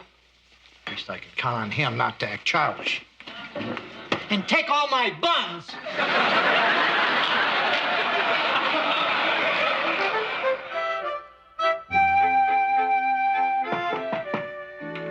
Hi, Uncle Dick. Oh, hi, miss. I'm glad you could make it. I want to talk to you about Uncle George. I just saw him outside. He told me to tell you to. Twist the knife some more, why don't you? What does that mean? That's just his way of saying hi. Why don't you have a seat? Oh, boy, an interview. Just like on your TV show. Here, pretend this is a microphone. I know you think you're real fond of me. I mean, to you, I must seem glamorous, exciting, almost godlike. I can't hear you. You're not talking into the mic. Thanks. But I don't think you like me for me. I think you like me for what I do. My being a talk show host and a writer must seem glamorous to you, but in reality, it's nothing more than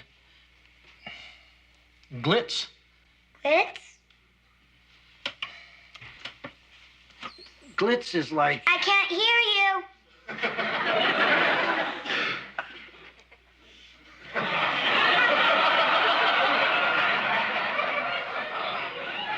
Glitz is like Mr. T's jewelry. Mr. T? Mr. T wears a lot of gold and silver, but underneath all that glitter, he's just your average.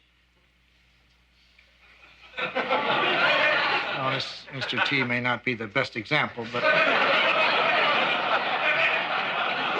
you get my point. Yeah, you know Mr. T. Can he be on the Mitch the Monkey Wrench show? There isn't going to be any show, and I don't know Mr. T. I'm just a regular guy who wanders down to a tiny, dingy TV studio and does a pathetic, low-budget show that doesn't even draw as much an audience as Sewing with Susie. Well, you still write those adventure books. They're how-to books. No one reads them. They just refer to them and spill paint on them and varnish. Nobody cares who even writes them. God.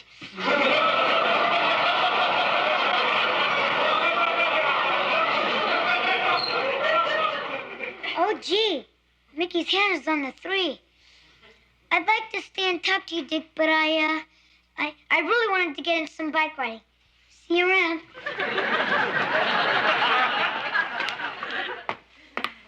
So how'd it go? Honey? I'm nothing.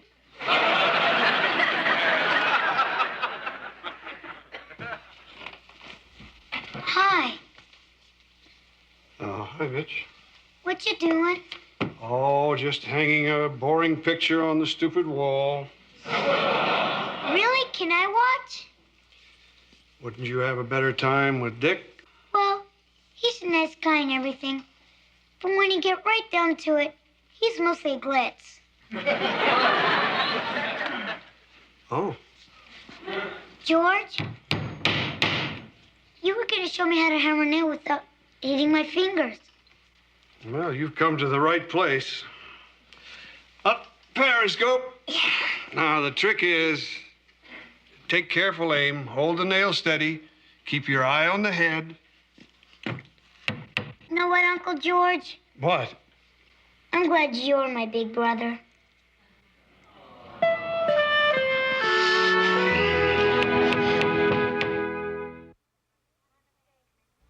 My mistake, Mrs. Zimmer. I must be looking for another TZ. It was nice talking with you. And I'm sorry I called you a hussy.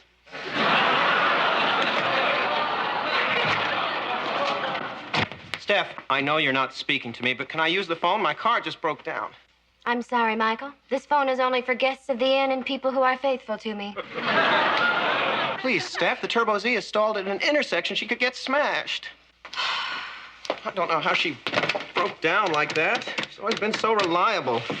Like a true and faithful... TZ. Turbo Z. Now, Steph. You love that heat more than you love me? Not at all. You're neck and neck. If it weren't for that turbocharge, there'd be no contest.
Hi, Dick.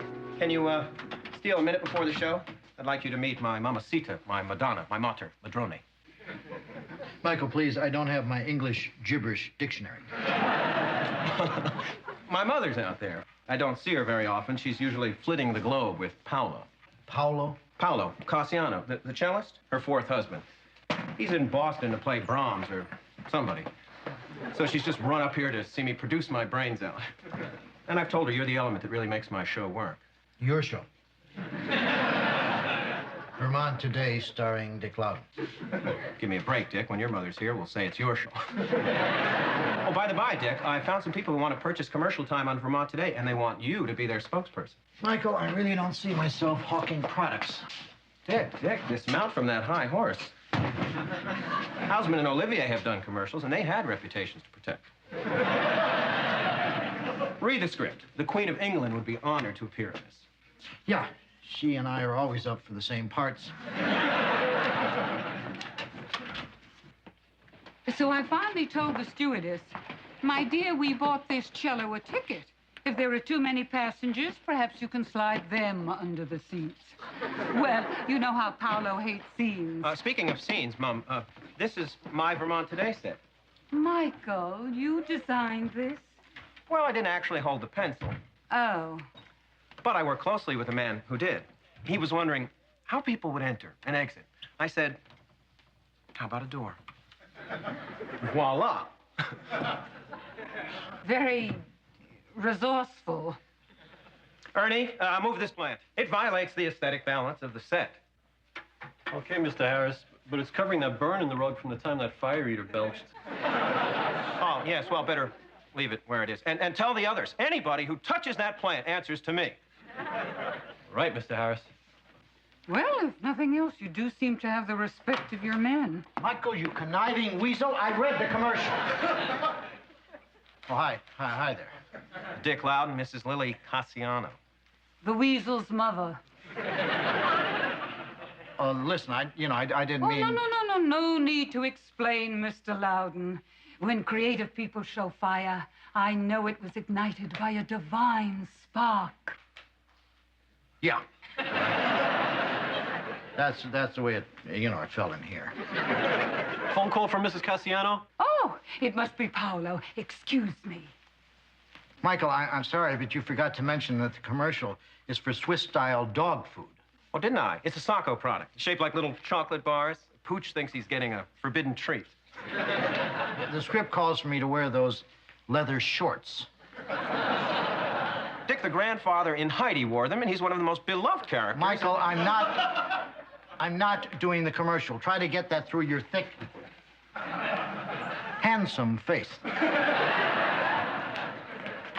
Michael, dear, I have to go. Go? But, Mom, you just got here. Well, it's Paolo. He's gotten himself in a mood. And if I don't go comfort him, he won't be able to play a note. Brahms needs me. But, Mom, you can't just go. You haven't met Stephanie.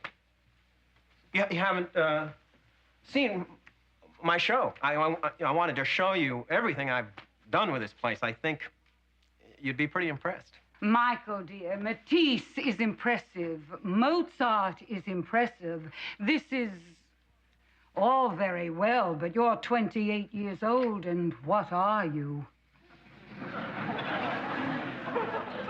Perhaps I can stop by later in the week. I'll give your love to Paolo. Ciao.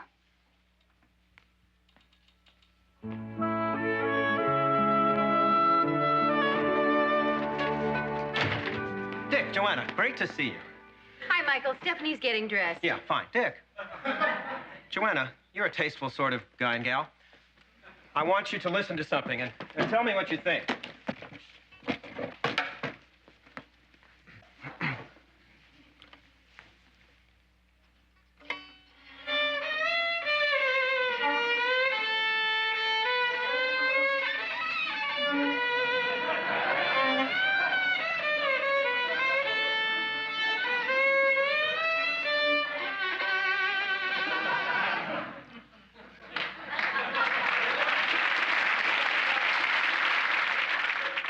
Well? Michael, you might consider, taking lessons. Oh, I've had hundreds of lessons. When I was a kid, I studied violin day and night until my teacher begged me to stop. Michael, why do you suddenly want to be a violinist? Oh, look at me, Joanna. I'm 28 years old, and what am I? Well, that's silly. You're a very talented producer, right, Dick? Honey, he doesn't need to hear it from both of us. Well, thanks, you two, for the attempted coddle. But I'm here to talk turkey. What's the verdict? Michael, it's too soon to tell after only hundreds of lessons. Dick, did I just hear a cat screaming? George. It sounded like somebody was trying to pick it up with pliers. George. Oh, hi, Michael. I didn't know you played the violin. Oh. Well, I think all the reviews are in. Michael, what about your date with Stephanie? Michael, is this dress dazzling or just arresting? Where did Michael go? Certainly not to the Grammy Awards.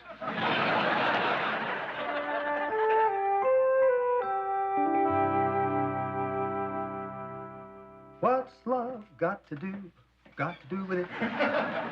What's love but a second-hand human? What's love got... Dick, what are you doing here? You never come to production meetings. Well, I'm coming today.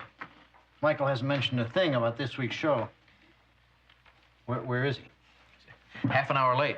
Third time this week. Hey, Dick, you want to be in the pool betting on when Michael gets fired? Yeah, Bev's really had it with him.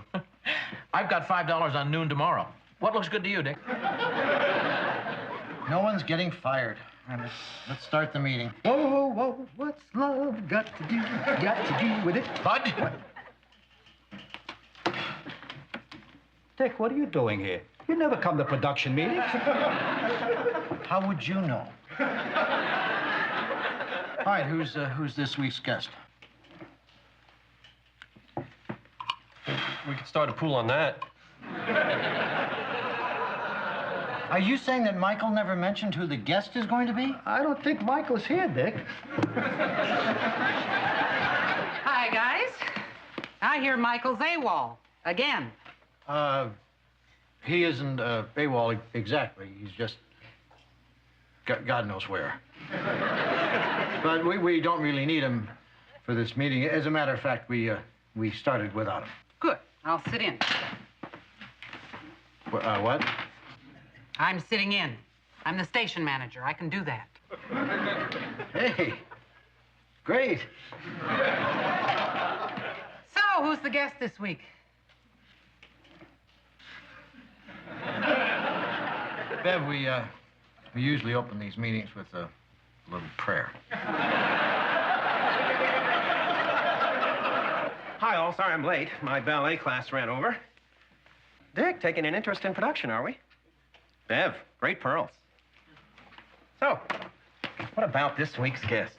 Yeah, what What about him? Norton Firth, the pie-eating champion. He's going for the world's record for gooseberry. Here's some background on him. Always liked pies? Well, that's our show. Looks like a winner. And good job, everybody. Michael? Not now, Dick. I've got to get in some work on my epic poem. The Iliad 2, the day after. Bye, all. Michael! No, that's what I call a good producer, not a second wasted. He is a good producer. But if he screws up one more time, he's fired.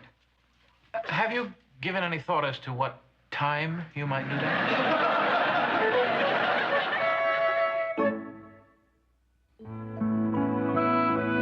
I don't understand. How are you going to interview a guy while he's stuffing pies down his throat?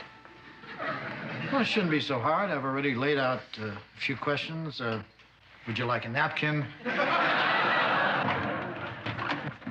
Hi, all. Oh, hi, Michael. Stephanie, Michael's here. Michael, I think I should warn you, Bev is this close to firing you. Oh, not now, Dick. I think I finally found my creative medium. Conceptual art. I'm showing it to Mom tomorrow, but I've arranged for a sneak preview. It's out on the lawn. Bad news, Dick. Somebody just dumped garbage on the lawn. What? So, what do you think? Michael, you have an hour to clean up your medium. I'm trying to make a statement, Dick. This expresses my despair over the threat of nuclear devastation. It's ugly. Michael, are you okay? Yeah, you don't seem to be able to concentrate on anything. Oh, stop worrying. I'm fine. 2, 3, 4.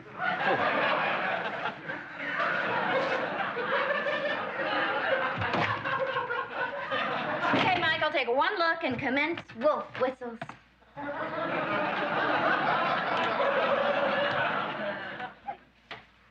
He's not here again? Well, if it'll make you feel any better. Yo, what a babe!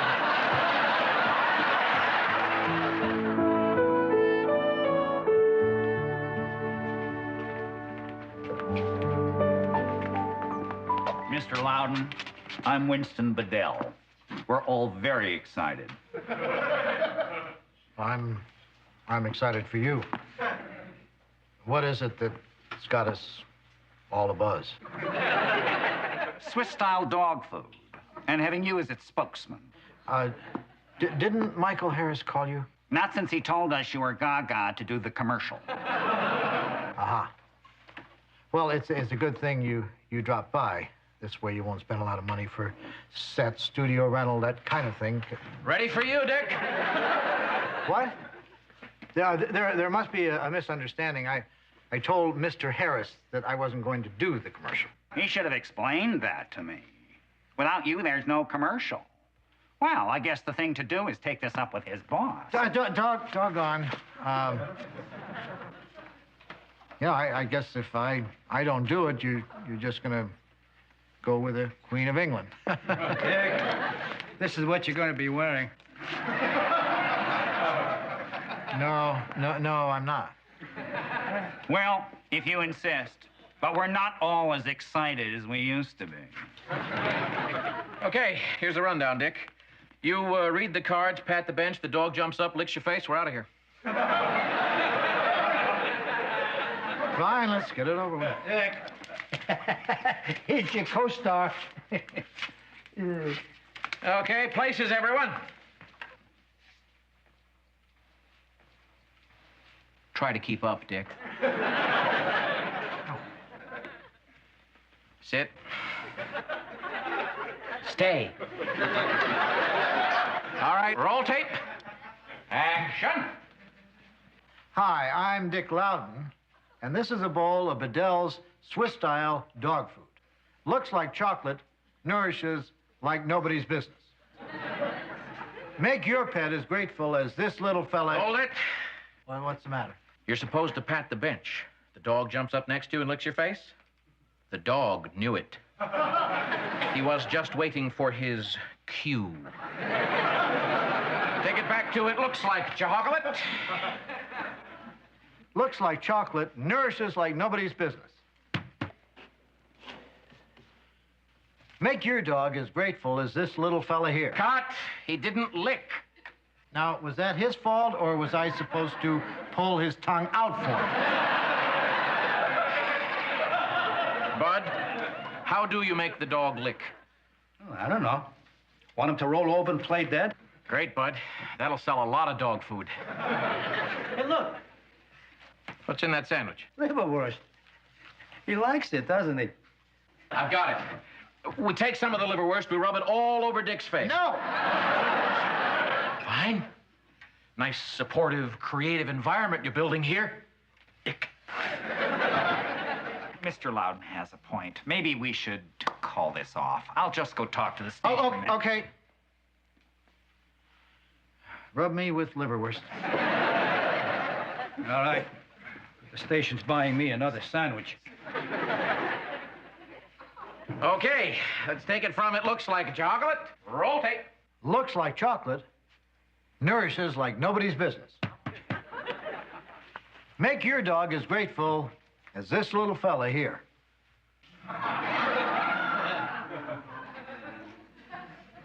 Oh, come on. Cut! I don't believe this.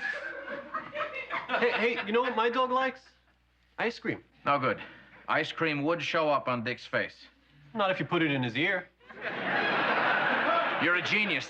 Go to the machine. Wait a minute. What's your favorite flavor, Dick? To listen to? Look, this is where I draw the line. No ice cream in my ears. Hi. How's the commercial going? Just great. Well, don't let me hold you up. I'll just stand over here and watch. Strawberry, Ernie.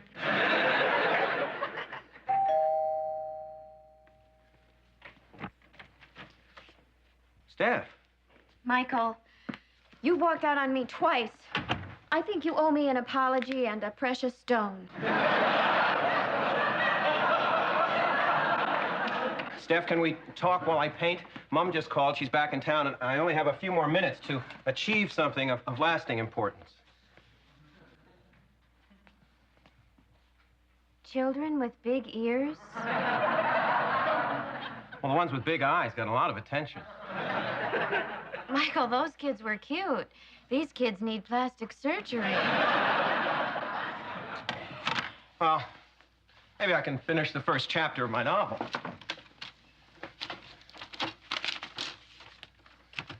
He gave her a laconic smile. Don't give me that laconic smile, she snapped. Thus continued Harriet and Morty's laconic relationship. Ew. Well, laconic was my word for the day.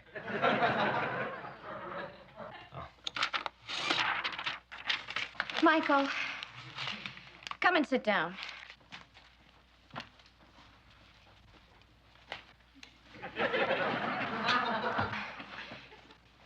I said sit down!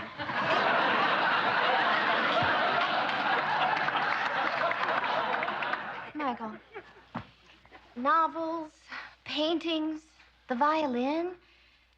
Why are you ignoring me and doing all these really unimportant things? Steph, I'm trying to find my talent. Talent? What do you want that for? That's the only thing my mother respects. I've been trying to come up with one as long as I can remember. One time in school, I made this clay squirrel with a bushy tail and a little nut in its paws. I was so proud. And I brought it home to show Mom. And she liked it? She called it derivative and threw it in the trash. Didn't your mother know anything about raising a child? Every time I made anything in school, my parents would buy it. In the 3rd grade, I took in $20,000 just making tracings of my hands. I wish I'd had your parents, Steph. Well, but after the squirrel incident, I made up my mind to abandon all hope of creativity and become a producer. But you love being a producer. That's not important, like being an artist. It's better. Producers have big houses and cars. You almost never hear the word starving in front of producer. True. Artists are poor, have nervous breakdowns, and amputate portions of their body. Now, which one sounds good to you? Well, I'd be a fool to be anything but a producer if you put it that way.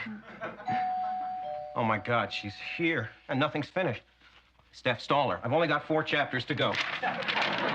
You are not letting that woman push you around anymore. And that's an order.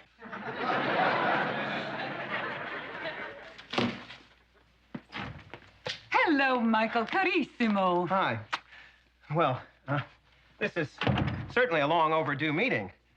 Mamacita, cupcake. Oh, my, is this Stephanie? You're even lovelier than I imagined. Thank you. Michael, carve her up. Mom, I've got something important to say. I've never wanted to be an artist, and I like what I'm doing right now. Well, I'm sure it's very pleasant, but you're 28 years old, and what are you? Well, I do have a novel in the works. Michael, how can you let her say that? But, Steph, she's right. I'm 28 years old, and what am I? You're 27. I'm 27? I'm 27. I'm 27. You were wrong, Mom. All right. You're 27, and what are you? Not so fast. That's kind of a glaring error, isn't it? A mother's supposed to know how old her child is. Mine does. She's just not allowed to say. Very well, I was mistaken about your age. Well, maybe that's not the only thing you were wrong about, Mom. That's the point. Why am I learning words for you? Why am I writing novels? Why am I painting kids who look like Dumbo? Why should I listen to anything from anyone who's so self-involved? She doesn't even know how old I am. Are you through? No. I've just begun. I'm 27 years old. I'm a producer, and I'm good at it. I like it. That's what I am. If you can accept that, terrific. If you can't, you can leave now, and I don't think we should see each other.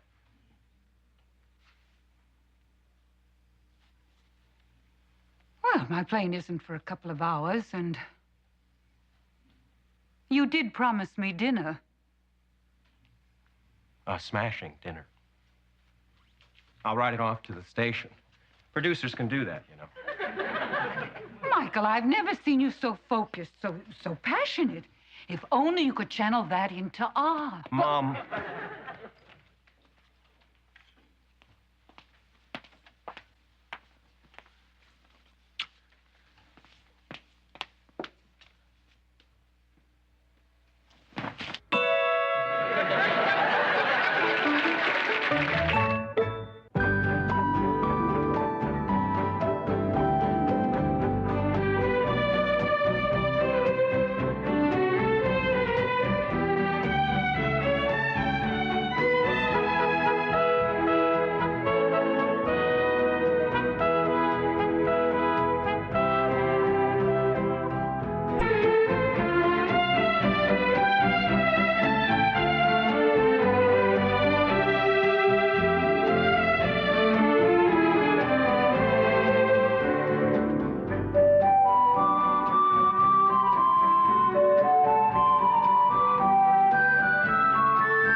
No, not another mystery novel. Honey, haven't you given up on those already? I think I'm getting pretty good at figuring them out. Yeah, your solution is to turn to the last page and see who the murderer is. Not this time, Dick.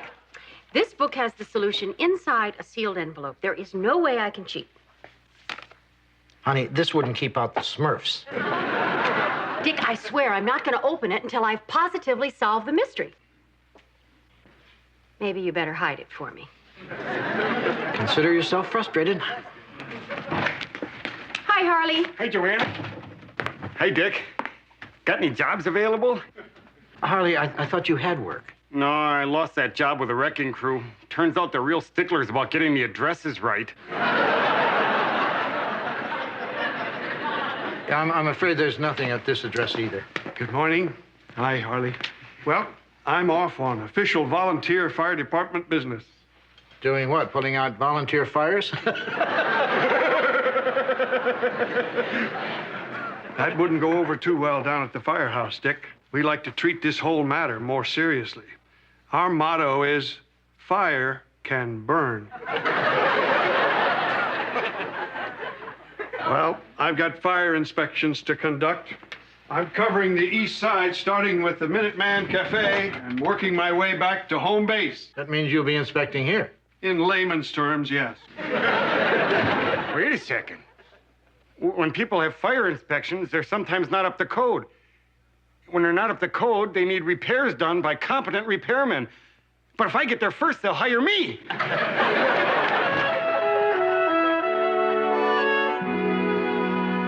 Larry, this fire extinguisher is a mess. It ain't our fault. It got burned up in a fire. And why do you have that pile of oily rags back here? It could go up just like that. That's what we used to start up the stove. Hello there. Got a cup of Java for a freelance repairman specializing in fire safety? Sure. Darryl, we got some Joe to brew. Throw a rag in the stove. Grab a seat. Great. Now I can take a load off these weary repairmen specializing in fire safety's feet. Hi, I'm Larry. This is my brother. Great. George, how fortunate. Hi, Michael. Word has it you're going to be inspecting mi casa. You mean your domicile? Well, let's talk English here. My apartment. You might find one or two irregularities in the wiring system. That's something you'll have to take care of, Michael. Exactly. I found this for you outside. Wow, $30. You could buy a lot of plaid shirts with that, couldn't you, George? Well, yeah, but I got to give this back to whoever lost it. Well, George, whoever he was, he obviously intended it for you. The envelope has your name on it. That's true. Well, then, do we understand each other? Well, sure, Michael. We are talking English. Exactamente. Adios, amigo. Larry, you got a huge octopus behind the jukebox. All right. Darryl, grab a pot. I think we got our catch of the day. Not that kind of octopus. Sorry to go technical on you. Layman would call this a lot of wires. I'm afraid you're going to need electrical work done. You know, I think I'll rest my circuit tester right here on the table while I drink my coffee. Okay, Larry. You better get these violations fixed or we'll have to close you down. Whoa. Just as we were starting to do volume business. I hate to impose on a customer, but did we hear that you do freelance repair work? Perhaps. Why do you ask?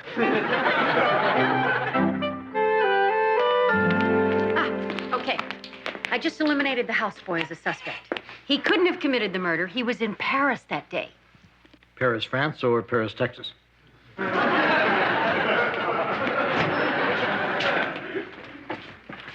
Oh, my. It's just like they say in the brochure. Quaint, peaceful. Hi, welcome to Stratford. Friendly. We're the Nelsons. Oh, yes. Room 7 is ready and waiting for you. It's so nice to get out of the noisy city. We're just going to lie down and let the wind and the birds lull us to sleep.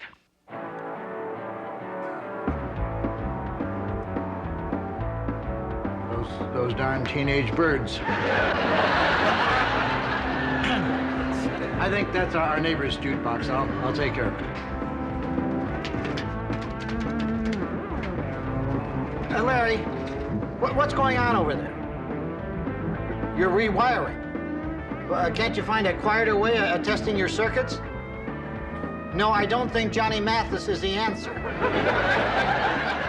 Larry? Larry? Come back here. What is it? Oh, Larry's playing disc jockey, and I'm phoning in a request that he shut up. Larry! Larry, get your tail back here. Dick! Joanna! Larry's dead. What? He's dead. He was talking on the phone, helping me rewire a circuit, and suddenly there was this big flash, and he lit up like a sparkler. It was terrible. Oh, my God. All right, you call the paramedics. I'm going over there.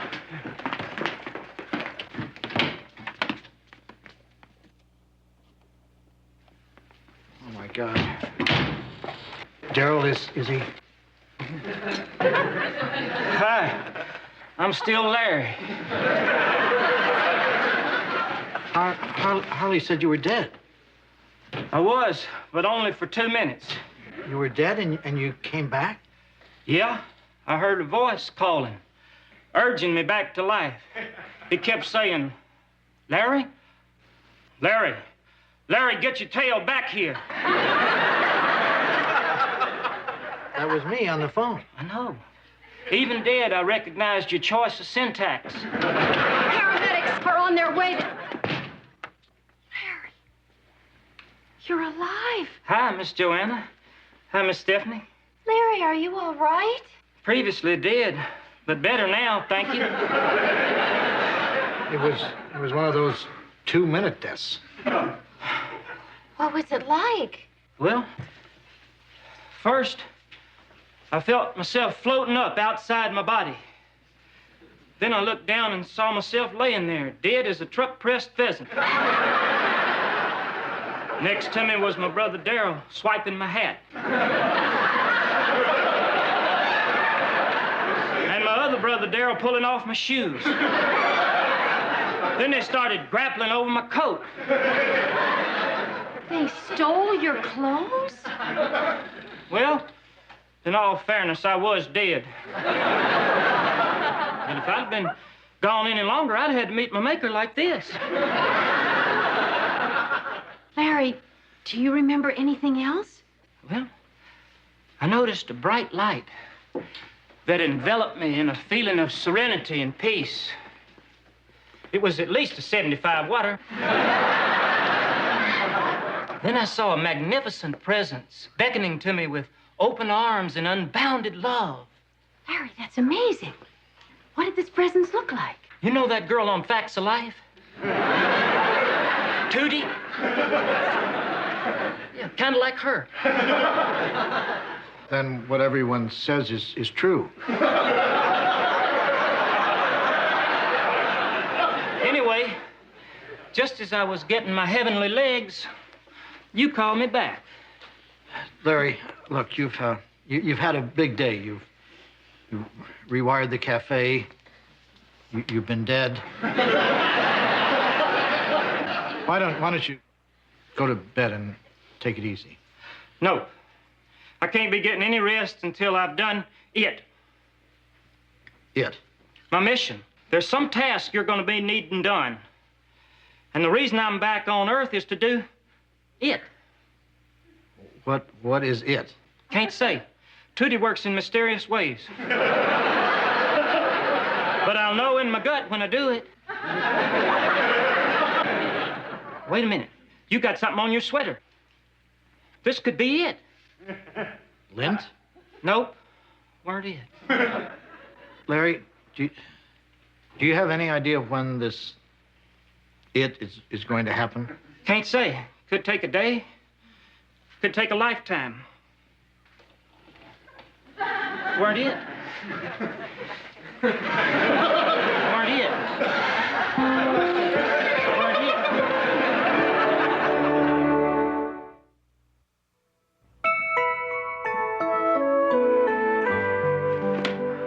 Okay, Dick, I'm ready.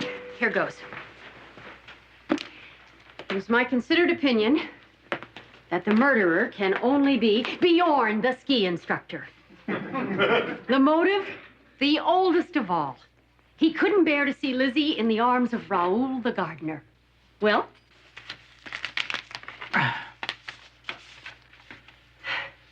Well, looks like Bjorn didn't take this Raoul thing as hard as you thought. He didn't do it? No, the real murderer is... No, wait. Don't tell me. I can do this without your help. Without my help, Bjorn would spend the rest of his life stamping out license plates for Volvos. Just give me one more crack at it. Put the solution back in the envelope and hide it for me again. Dick! Hi, I'm Larry. This is my brother Darryl, and this is my other brother Darryl. Larry, what are you doing here? Making certain that whatever it is I have to do for you don't get done without me. Go home. Sorry, I respect you, but I answer to a higher power, Tootie.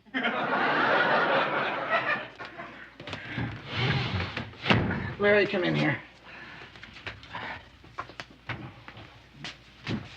The thing you're supposed to do for me is this vase. It's the most important thing in my life. Dick. I mean, go along with me. In fact, it's so valuable that I'm terrified of taking it downstairs where it belongs. Now, if you could do that for me, then you would be doing the thing that you've been brought back from the dead for. Sounds important, all right. Okay. Darryl, here, catch. Oh, dear. But don't worry, it weren't it.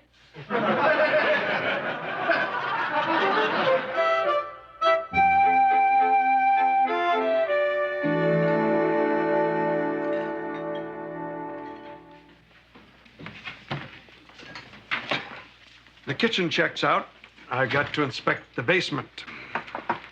George, could you explain this? It's a citation. Your apartment is in violation of code. It was a tiny infraction.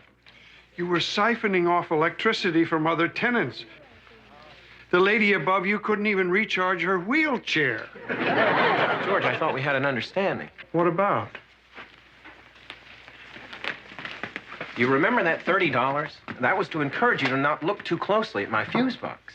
But if I didn't look at your fuse box, Michael, I wouldn't have found these violations, and I wouldn't have... Wait a minute. That was a bribe. Bribe is such an ugly word.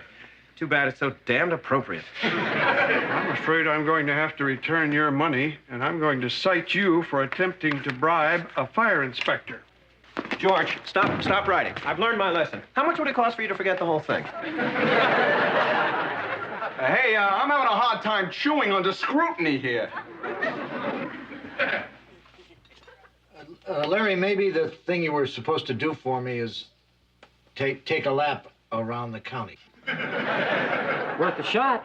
Certainly makes more sense than that crazy vase idea. Dick, I think I'm onto something here. Now try to follow me. Everyone who's ever stayed in room 7 was murdered, right? Right. Did you hear that? We're in room 7. 12 people hacked to bits inside of a month. And the only person with easy access to that room was the maid.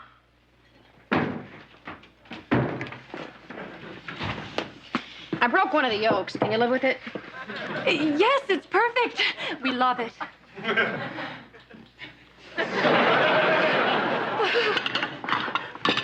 You pack the bags, I'll warm up the car.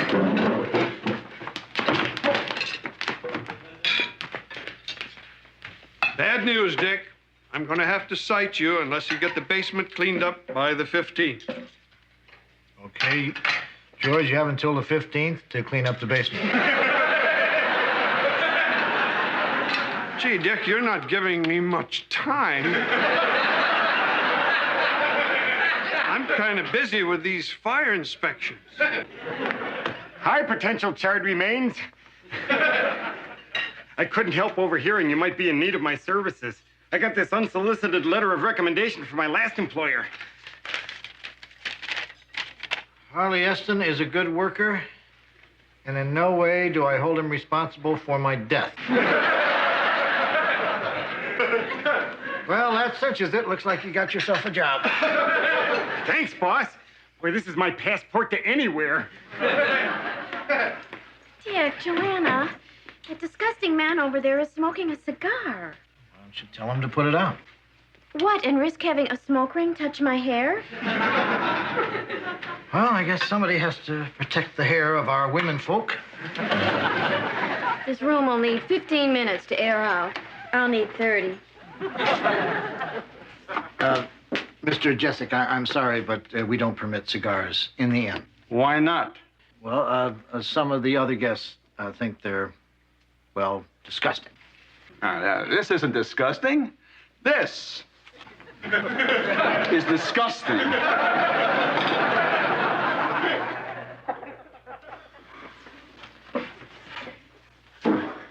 Are we still going to the drugstore this morning? Yeah. Drugs. Of course. If he had been drugged, that would account for the missing 10 hours.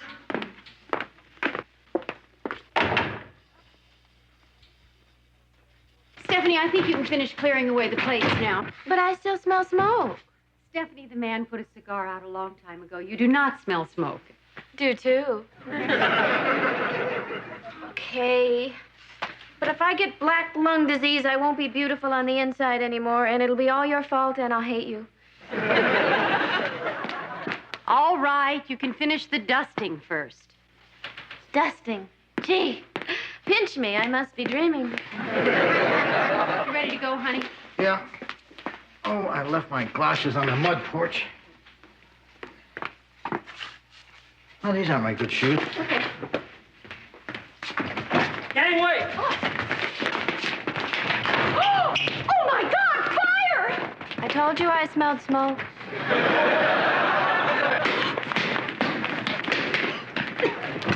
Oh, my God.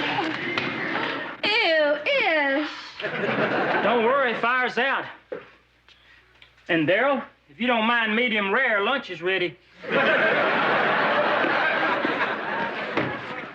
No, and I inspected this room.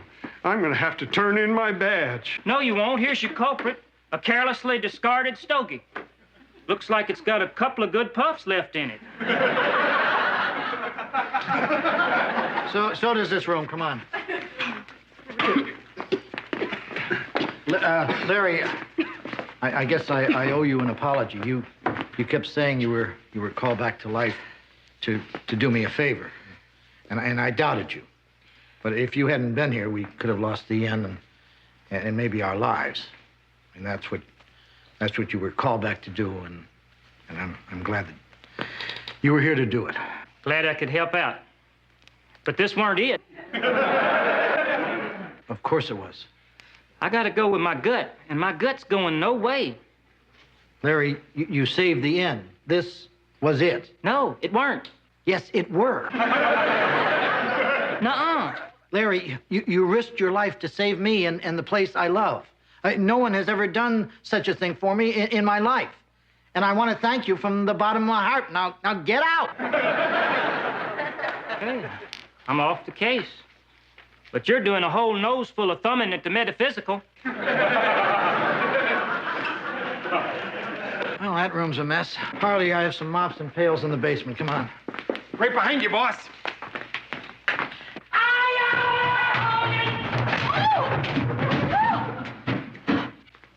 Jeez, good thing I wasn't right in front of him. Honey, are you okay? I've been better. Careful. Put your arm around my shoulder. I felt a disturbance in the force. Dick just fell down the stairs. Be careful. Watch what she said. I think his ankle is broken. I'll call the doctor. What the hell did I trip over? My toolbox. You left your toolbox at the top of the stairs? In retrospect, it's looking more and more like a bad decision. Careful. Are you all right? Hold on. This was it. What is it? This toolbox. I was supposed to move it out of harm's way. That's what Tootie sent me back for. Larry, at this point, who cares? Well, how did we get to this point? When I could have done some good, you kicked me out on my keister. Come on, Darryl. Man comes back from the dead with a mission, but will anyone let him do it? No. Oh,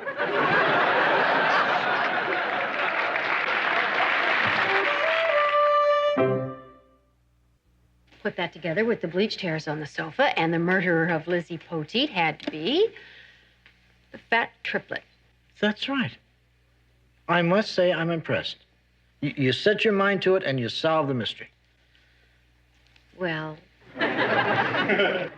You cheated. But finding where I'd hid the envelope, I mean, that took some pretty good detective work. You're looking at a world champion hider. I'm still proud. Well... What? I didn't exactly find the envelope. I went to the bookstore and bought another copy of the book. But you found the bookstore all by yourself. That's resourceful. Damn right.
What do you think of this?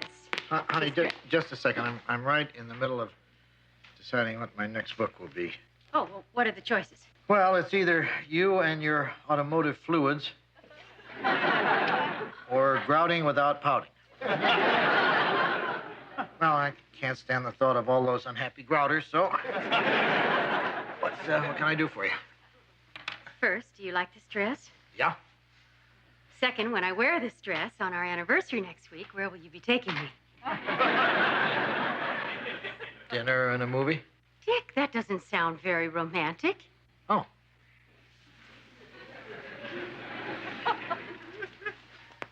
How about dinner and a movie? Honey, you know I like our anniversaries to be special. After the unromantic wedding we had. What was wrong with our wedding? It was short, it was cheap, and it was legal. Dick, we got married with 2 other couples. Well, you said you wanted a big wedding. Honey, we couldn't wait for a private ceremony. We had a plane to catch, or otherwise we would have missed out on the Super Saver discount. Hey, that's what we should do on our anniversary. What, take a cheap flight somewhere? No, get married. Honey, we are married. No, I mean we could restate our vows. You're kidding. No, I'm not. Well, that's foolish. Foolish? Well, not foolish, more like silly. Yes, I guess it is silly. I got cheated out of a real wedding the first time. I wanted to do it right for once in my life. I guess to some people, that's silly. Well, to hell with those people. If that's what you want to do on your anniversary, then that's what we're going to do. Oh, Dick, you're wonderful. I'm going to break out that bottle of champagne so we can toast our new engagement. Well, that's a good idea, because I've been saving that for a silly occasion.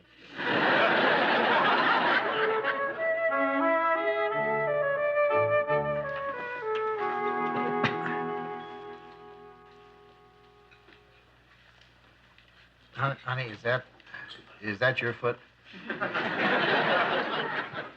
How's my fiance this morning? For one thing, he'd like his socks pulled back up. Thanks. Good morning. Hi.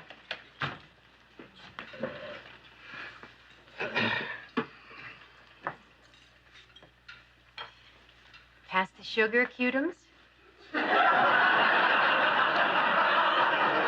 I think that's you, Dick. Right.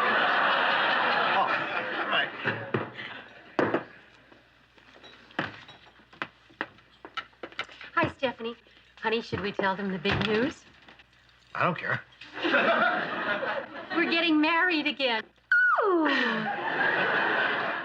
Gee, Dick, I'm not sure, but I think that's bigamy. You know, honey, George may have something. George, we're just restating our vows. It's like a public affirmation of our love. When's the big event? Next Saturday on our anniversary. Joanna, you're not giving your maid of honor very much notice. How did you know I wanted you to be my maid of honor? I'm always maid of honor. Well, not always. Sometimes the bride is afraid the groom will change his mind and propose to me.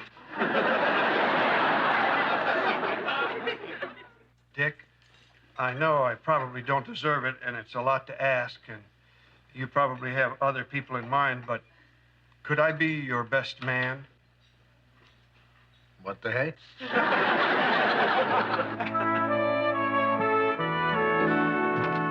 Dick. Honey, wait a second. Let me get this down, otherwise I'll forget it.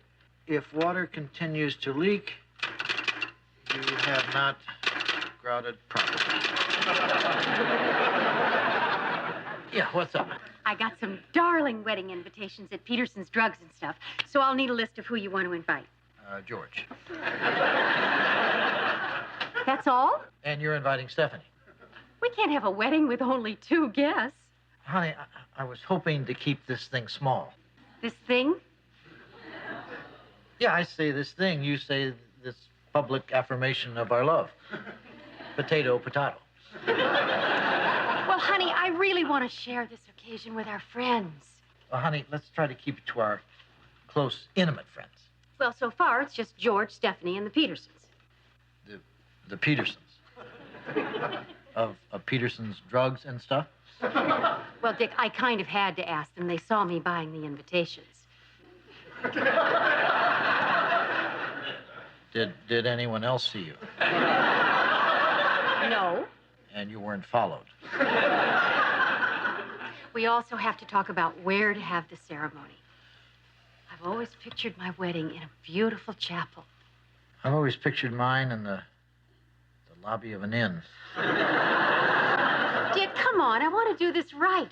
Oh, and I would love it if we wrote our own vows. Honey, I'm writing a book. I mean, I don't think I can write vows with my head full of grout. Dick, please. For me. How many times am I going to get married? At this rate? Hi, bride. Hi, groom. Michael, how did you know? You were topic uno at Peterson's Drugs and stuff. Congrats. Thanks, Michael. Whew. Nice catch there, Dick. And by the way, great news. I'm available to be your best hombre. Michael, the position of best hombre is occupado. George is going to be my best man. Oh, how exciting. But naturally, you're invited as one of the select few guests. Great. Like the Petersons. People who sell you dental floss. Hi.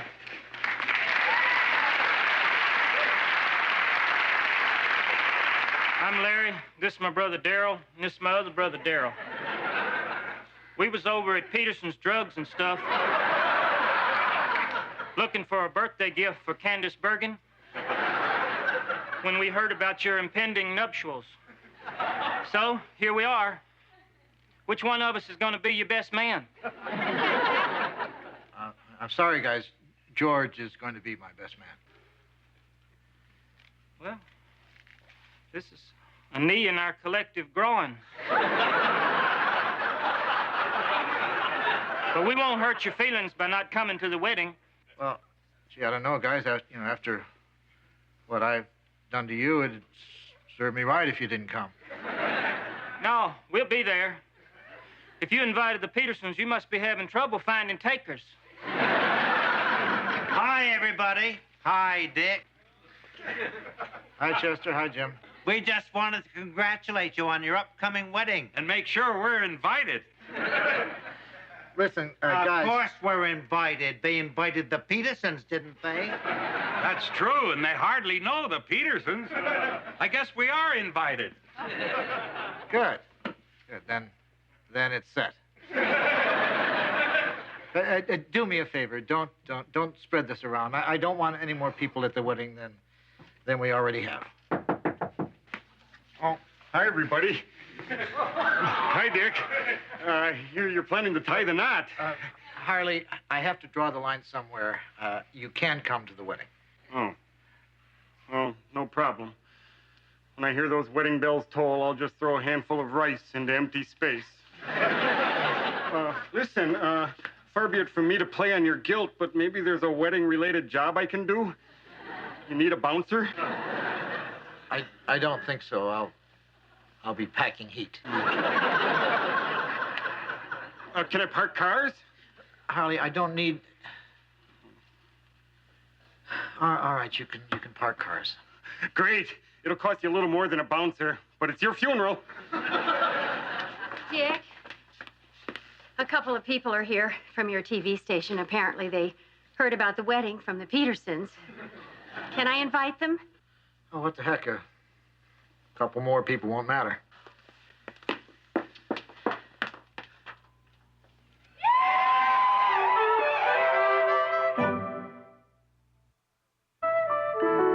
So, Dick, did you have a good time at the Beaver Bachelor Bash last night? Yeah, you can bet that water pistol fight will go in my book of memories.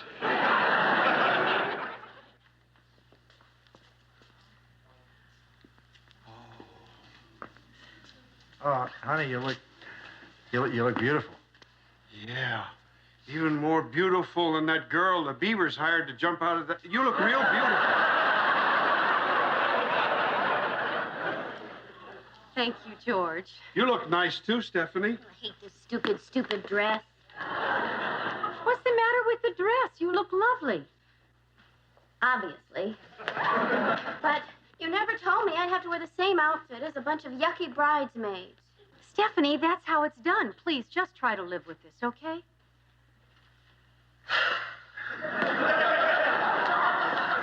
Well, Stephanie and I should be getting to the chapel. Are you ready? I guess so. But I feel like a backup singer.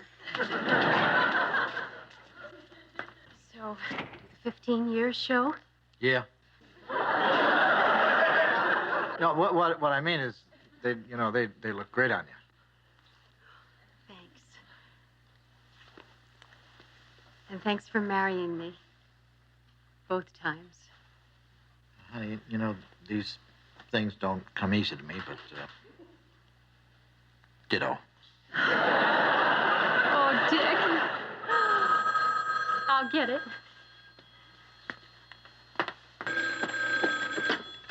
Stratford Inn. Oh, hi. Oh, that's too bad. Well, thanks for calling. Bye. That was the Petersons. They can't make it to the wedding.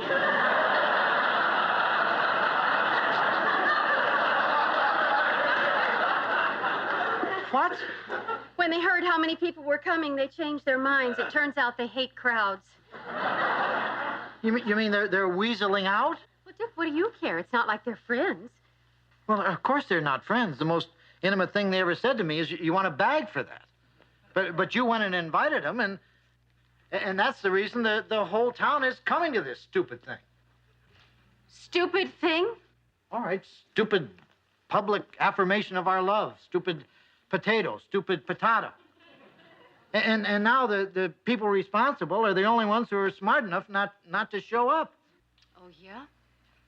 Well, you're looking at another smarty. You're the most unromantic man I've ever met. And I wouldn't marry you a second time if you were the last unromantic man on earth. Wait a minute. Cutums?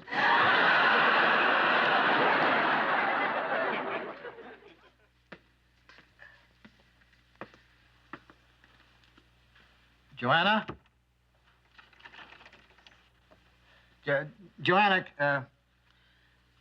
come on, let's go get married. Give me one good reason why we should. How about $2,000 that we might as well thrown in the blender? Wrong reason, Dick. How about a room full of gifts we're going to have to return? How about the whole town is waiting to see us get married? How about those Celtics? What? I was just checking to see if you were still there. Don't you understand? I wanted this day to be special. You're just not romantic enough, that's all.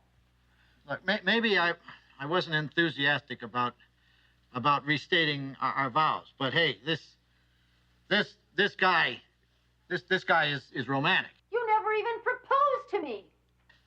It might have something to do with the fact that we're already married. See? Honey, will you marry me? No.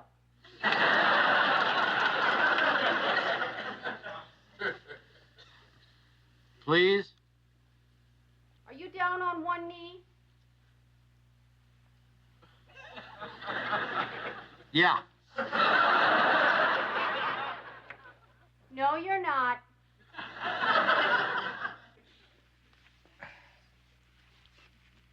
Joanna, will you marry me? Why? Well, for one thing, all my socks are in there. Dick? Honey, this is the God's honest truth. I love you so much it hurts. Really? Quite a lot, actually. You said you were on one knee. I was. Just forget it, Dick. I was a picture of romance out here. Honey, what about the wedding? Just do what you wanted to do all along. Tell everybody the wedding is off. Oh, your timing is perfect on this. I think I know where I can find them all in one place. Stephanie, shouldn't all you bridesmaids be dressed alike? What are we, triplets? Hi, Michael. Welcome to the wedding. I hope you don't mind that Dick picked me to be his best man. It's okay, George. I decided I didn't want the job when I found out one of the best man's duties is to kiss the minister after the ceremony.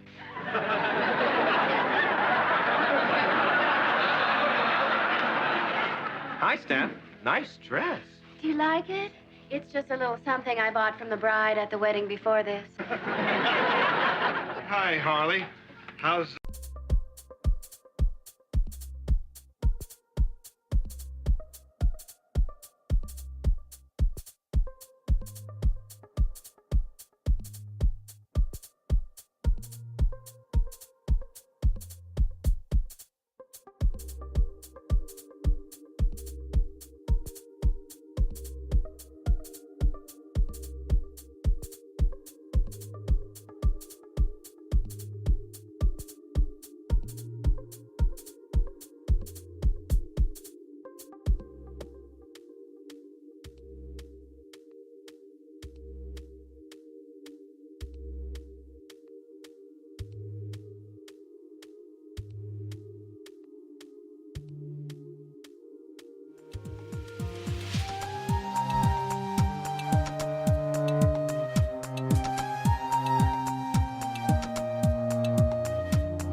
this mean you're not upset at me anymore?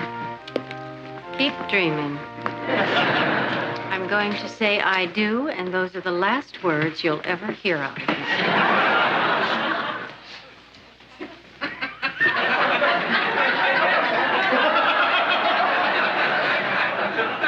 Stephanie, what are you doing in a bridal gown?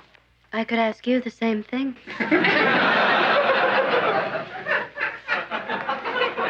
Friends, we are gathered here because Dick and Joanna Loudon would like to renew the wedding vows they made to each other 15 years ago today. This is a joyous occasion for them and for those of us who were invited to share in this celebration of their love.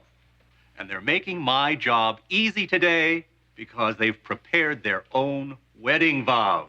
Reverend, I think maybe we'd better use yours. Oh, well. Joanna, I'd kind of like to read what I have here. I wrote this 15 years ago for our first wedding, but due to the circumstances of the ceremony, I never got a chance to read it. But I think the sentiments expressed here are just as appropriate today as they were in 1971. Dearest Joanna, I promise to make every day of our life together a love hymn.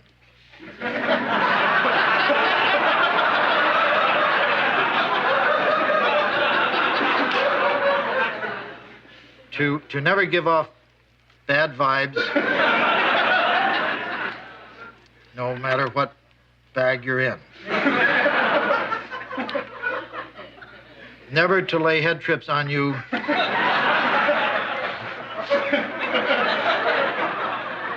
Actually, this isn't as timeless as I remember. Maybe I'll skip this section on Cambodia.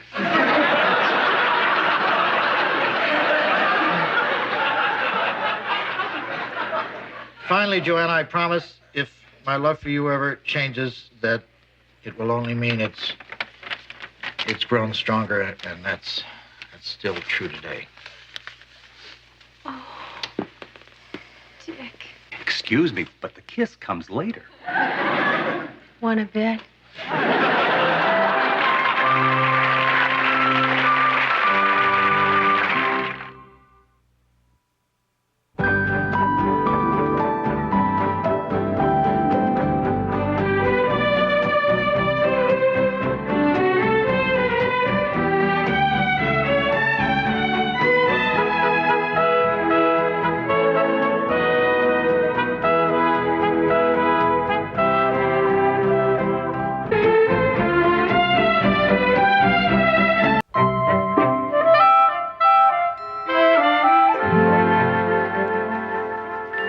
How does it look outside?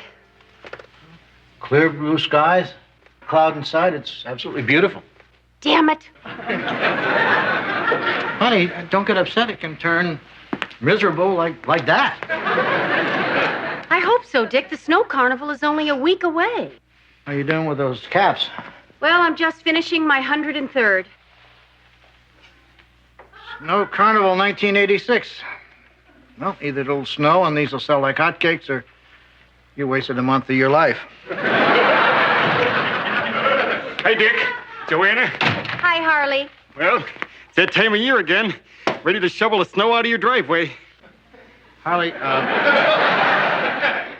maybe you noticed on your way up to the house that you had to trudge through nothing. Yeah, now that you mention it, the shoveling game's been kind of lean lately. Thank God the snow carnival's coming up. I always get a job as a target in a dunking booth. Harley, you work in the dunking booth in the middle of winter? Yeah, once I get over the frostbite, I deposit a nice chunk of change in the bank. Harley, if it doesn't snow, there may not be a carnival. Whoa. Mother Nature sure is a tough old broad. Hi, innkeepers. Where's my favorite lodger? Stephanie Michaels here. Oh, guess what? I got the go-ahead to produce my TV special on the snow carnival. This could be my ticket out of Sunday afternoon yakety yakety. No offense, Dick. Hi, Michael. Oh, wait till you hear the news I've got for Steph.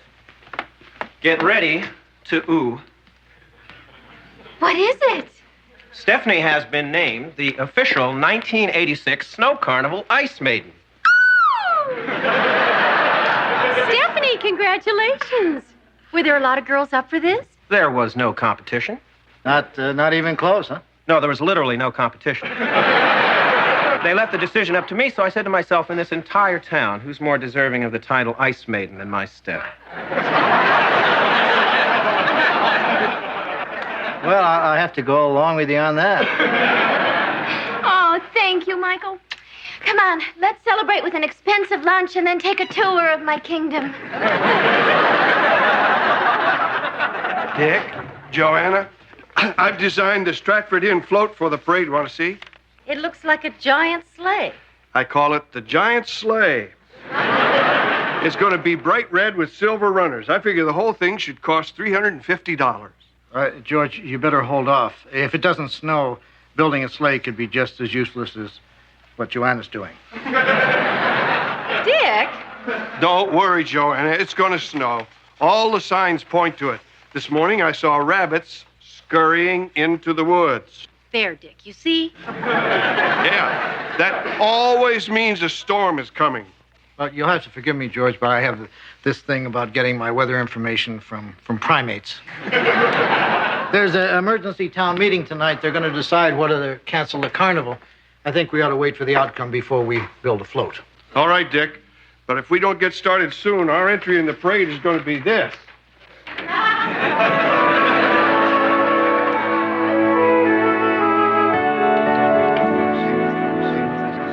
Let's all take our seats and start the meeting. Wow, is it packed? I haven't seen this many people in here since '61. What happened in '61? The whole town came down to see how many people we could fit in here. Now, the reason I call this emergency meeting is, well, we're faced with an emergency. For the first time, we've had no snow in February. We've got to decide what to do about the snow carnival. Well, Chester, you know how I feel. If we're all spending money on supplies and preparations, I say call off the carnival now and cut our losses. What about people like me?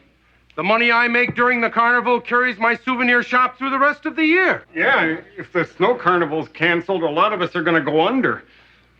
Well, I guess I'll go under either way. Look, there's still a chance it might snow. Remember the winter of '58? The weather was just this pleasant. Then a blizzard came along and wiped out half the town. But there's no guarantee we'll luck out like that this year. Hey, has anybody heard the slightest reason to hope it's going to snow? There's that thing of George's about the rabbits. Honey, big deal. He saw some rabbits running into the forest. Rabbits ran into the forest? That's one hell of a piece of information to be sitting on, Dick. Yeah, you're playing with people's lives here. I guess I was right to be optimistic. Rabbits never run into the forest unless a storm's coming. Unless they were just running away from that dog. They were running away from a dog? Huh? What? Gee, Dick, you should get your facts straight before you get people in an uproar. Yeah, you're playing with people's lives here. In the light of this rabbit thing being a cruel hoax, I think the best thing to do is cancel. I'm Stephanie Vanderkellen, Ice Maiden. And I've heard just about enough. Not only do I insist the carnival continue, I demand that it snow. Immediately. Thank you, Miss Vanderkellen. Ice Maiden. Well, we've heard both sides, and the Weather Service has promised to give me a detailed update this evening. So why don't we recess till 1 o'clock tomorrow and make our decision then? In the meantime, I declare that Excuse me. I'm Larry. This is my brother Darryl. And this is my other brother, Darryl.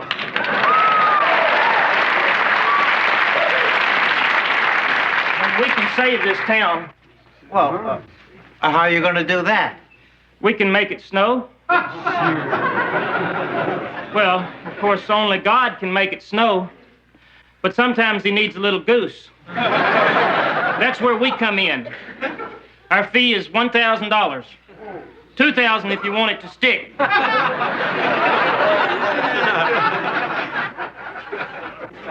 Does this laughter represent crafty negotiating on your part? No, Larry, this seems to be the one thing we all agree on. Thanks, but no thanks. Fine. We'll all bite the big one together. Come on, Darryl. It's a town without pity.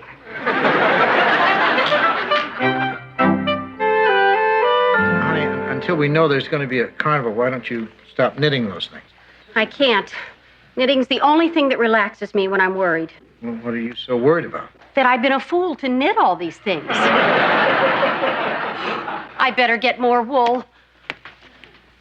Dick, Ozzy at the lumberyard says we gotta order the wood for the float tonight. George. Oh, come on. It's not like the snow carnival is the only use we'll have for the giant sleigh. George, what else could you use it for? Well, what if some really big people check in? You're right, George. I don't know how we've gotten along without it this long. Dick, I've been practicing my Ice Maiden wave, and I need an opinion. Which one of these do you think will be more likely to turn heads? This? Or this?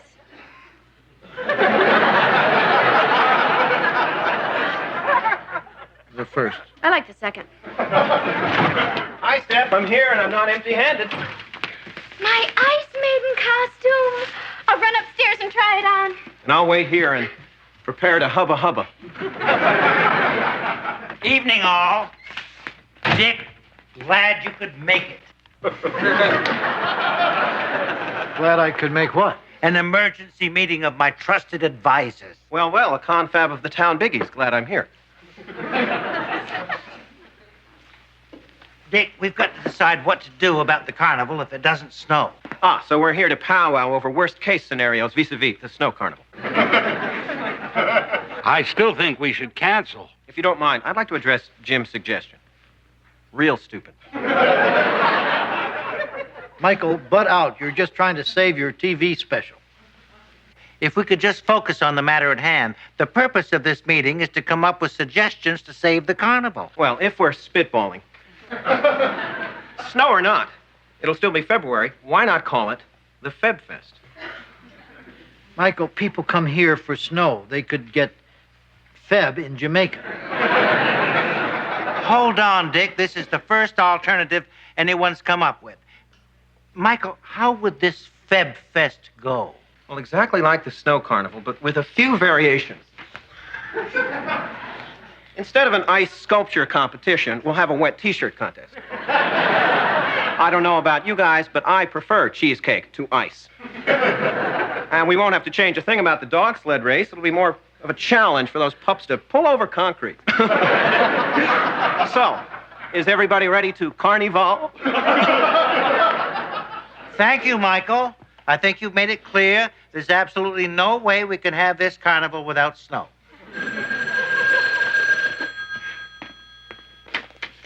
Stratford Inn. It's the weather service. Everybody pray for a blizzard.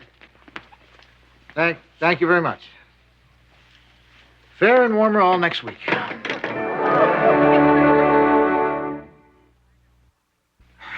I don't believe it. Tomorrow I'm going to have to announce that the carnival's canceled for the first time in the town's history. I'll be branded forever as the no-snow mayor. I'll have to kiss my TV special goodbye. When the town hears about the cancellation tomorrow, they'll be rioting in the streets, lynch mobs. Oh, take it easy, Chester. We're more of a tar and feather community. Come on, guys. In a crisis, the people in this town can be pretty level-headed and mature. The Ice Maiden's here. With one possible exception. Steph, about the snow carnival. Yes, Sir Michael? Dick has an update. Stephanie, I think this is something Michael should tell you about. Whoa, boomerang. Why are my subjects acting so strangely? Tragedy, Steph. The snow carnival's been canceled. What? You can't cancel the carnival. I've got my costume. I've been practicing my speech and my wave. I declare the snow carnival officially open. You can't be an ice maiden. There's no ice. Well, there's plenty of it in the refrigerator. Can't we just make a whole bunch of it and scatter it all over town? Dick? No. But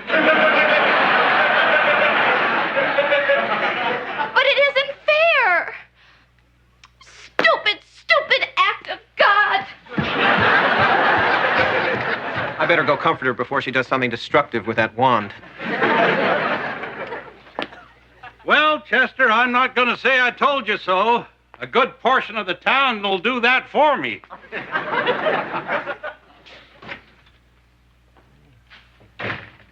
Dick, I've got to do something.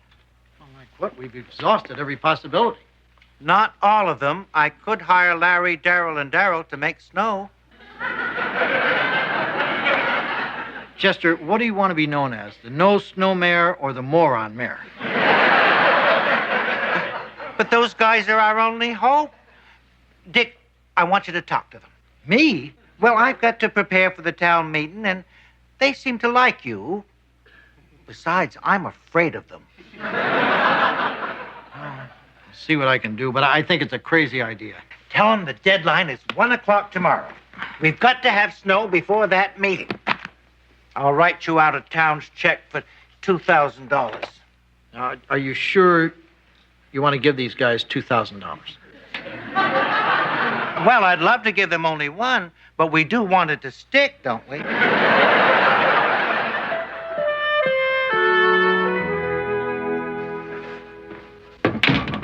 Hi, guys.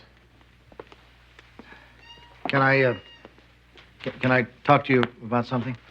Just so it's not 18th century interior design. Actually, I'm here on behalf of the town. They want me to speak to you about making it snow. Seems like the last time we saw the town, it was making a municipal mockery of us. Well, they've reconsidered. Here's the town's check for $2,000. Well, should we decide to take this job, we'll of course need to see the town's driver's license and one other form of ID. Well, guys, it isn't like the town is going to skip town. Even so, faith is an important part of our snowmaking process. We can't accept this check until we know that you, as the town's representative, have complete faith in us. Do you? Well, no faith, no snow. Actually, I honestly believe that in some strange way, you and your brothers will do something, and at some point after that, it will snow.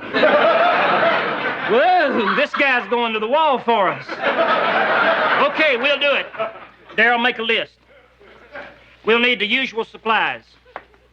Cannonball, fabric softener, 2 pounds of veal. Obviously, you guys know what you're doing. Oh, there's the deadline. They need that snow by 1 tomorrow. Well, that doesn't give us much time. Darryl, better add pimentos.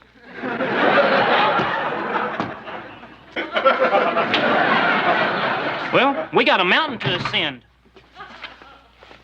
Oh, I should warn you, there's one little hitch to this snowmaking process. I know you can't guarantee results. Oh, no, it'll snow all right. It's just that on a rush job like this, we can't promise that two snowflakes won't look alike.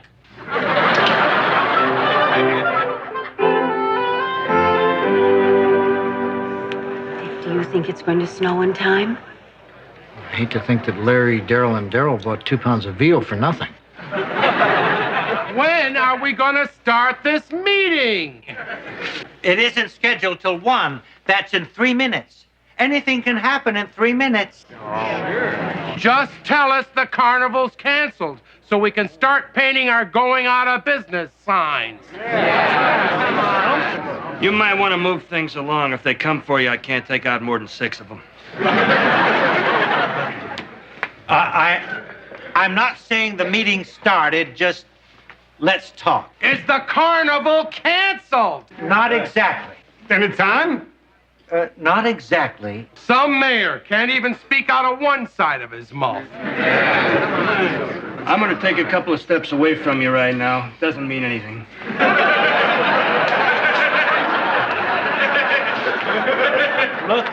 Look, folks, it's not as hopeless as you think. I've hired snowmakers. Snowmakers? You hired Larry, Darryl, and Darryl? Let's tar and feather him.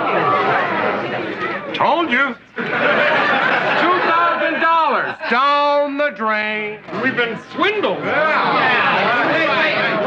a minute. Larry, Darryl, and Darryl may be a lot of things, but I've never known them to be dishonest. Oh, yeah? This morning they came into the bank and cleared out all their money. And their cafe is all closed up. Even the cash register is gone. Whoa! Sounds like we're talking about fraud, embezzlement, and I love this word, bunco. Now wait a minute. We gave Larry, Darryl, and Darryl till 1 o'clock to make it snow. The least we can do is to wait until the deadline arrives before we pass judgment.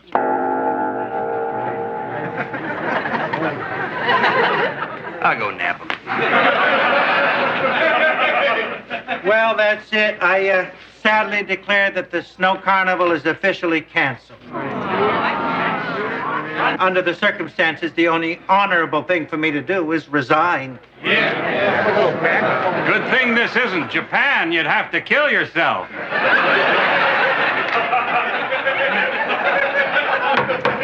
Got him. 3 male cocks. They didn't put up much of a struggle. Why should we? We was heading here anyway. What's all this about? Larry, they think the snowmaking thing was a swindle. Oh, dear. I guess they don't have the faith in us you do. Go figure. Why'd you withdraw your funds from the bank this morning? We moved it to another financial institution that was paying significantly higher interest and giving away toasters. What about this cash register you're lugging around? We needed it to add you up an itemized bill. You never heard of a hand calculator? You can get one of these that'll fit in your hand? I wouldn't say anything more if I were you. You boys could be looking at 3 to 5 years of kissing your honeys through plate glass. I guess we deserve it. We promised you snow, and all you got was a sky full of zilch. Darryl, are you sure you was naked and facing east while you was juggling them chipmunks? It just don't figure. We covered all bases. It's snowing! Boy, it's really coming down. Yeah, and it's sticking, too. I withdraw my resignation and declare the snow carnival officially on. Here's your check back. Larry, you earned it. You made it snow. The deadline was 1. We was a minute and a half late. Besides, this is shoddy workmanship. What do you mean? As we feared, 2 identical flakes.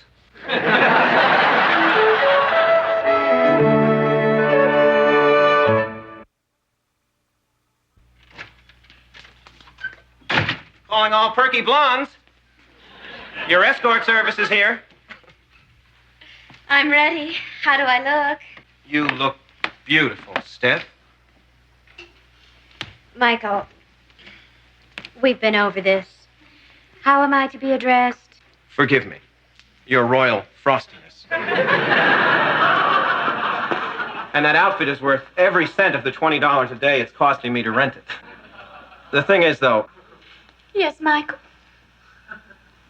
the snow carnival ended 3 weeks ago. Your Royal Frostiness.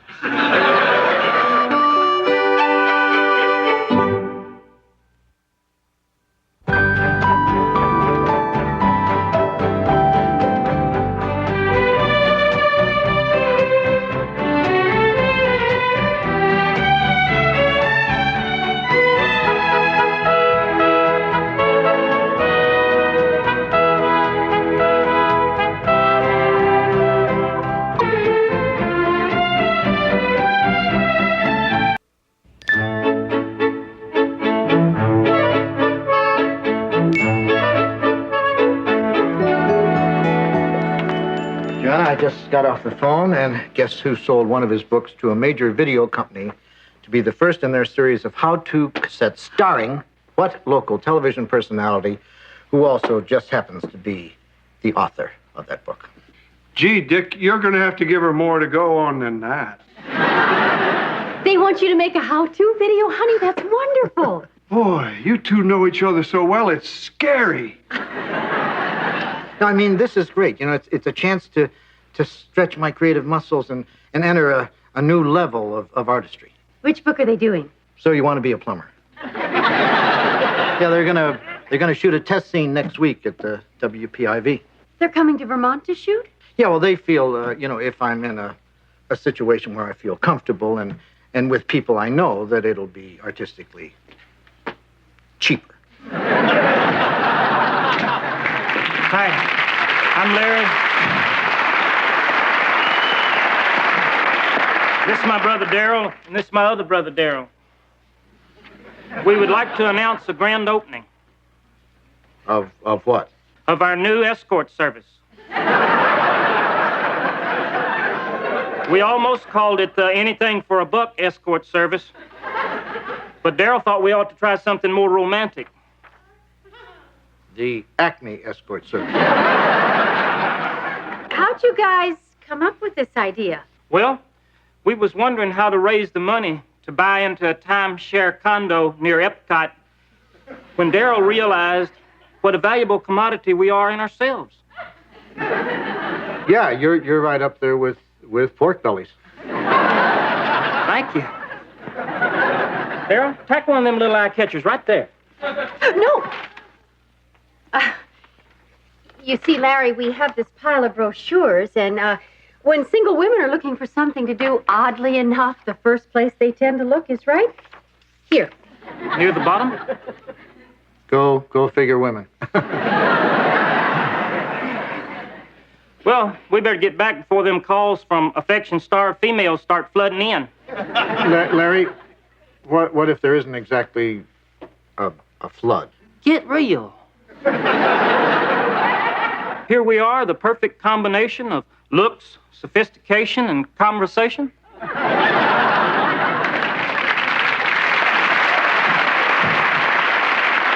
You know, those three know each other so well, it's scary. Hey, crew! This is Jerry Nurko, the head freeholy of the how-to video. Jerry, let me introduce you to our crackerjack crew. This is our prop man, Bud. Not so formal. Call me Bud. Our director, JJ. Nice to meet somebody from the big time. I'm going to deliver you some first-class whackada-whackada. Bingada-bangada. Boom! Whoa, wavelength. Well, and here's our star, Dick, ready to make video vuv-vuv-vuv-voom. Michael, I'm only going to change a washer. It's a simple 30-second test tape. But, Dick, change a washer. Simple. Eloquent. I love it. Thanks. It was my idea. Places, everyone. JJ, it's only me. Fine. Place, Dick.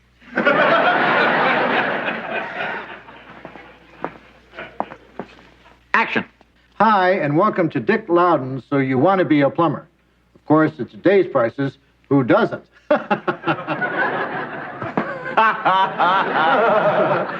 All you need to be your own plumber is a little knowledge and the right tools. Where are my tools?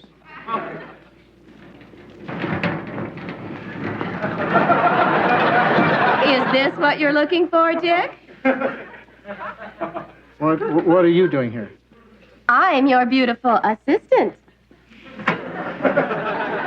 This isn't a magic act. I don't need a beautiful assistant. But, Dick, you know, this may be going a bit too far. My sentiments exactly. Bad idea, Steph. Michael! Listen, puppy knees. I think it's time for one of those compromises we've talked about. Okay. How about you get your way now and I get my way about everything else for the next 6 months? Sounds fair. And take Liberace's toolbox with you. Fine, Dick. While we're at it, why don't we get rid of some other annoying innovations, like color and sound? Ready? Action. Hi, and welcome to Dick Loudon, So You Want to Be a Plumber. And of course, at today's prices, who doesn't? What's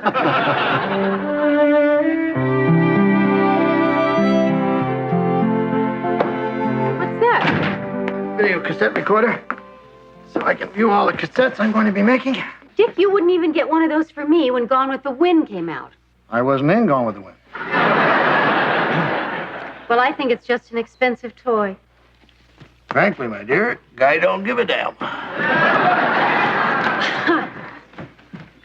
Excuse me, can you recommend something for me to do this evening? Oh, why don't you look through this pile of brochures, Miss Parkman? Oh, an escort service. For God's sakes, don't!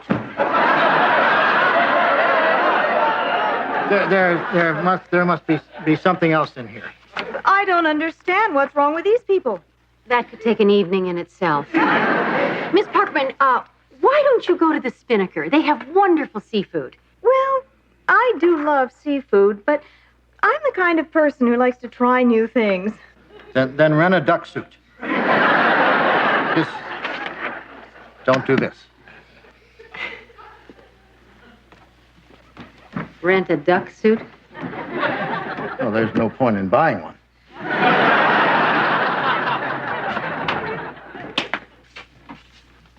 Hey, Dick. Oh, hi, Jerry. What's the word from New York? Everything's great, just great. Except for one tiny glitch. Don't tell me. The script's a little flat. I've been punching it up. They love the script. Oh. They hated you. What?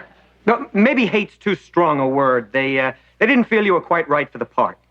Of Dick Loudon? Right. We're recasting.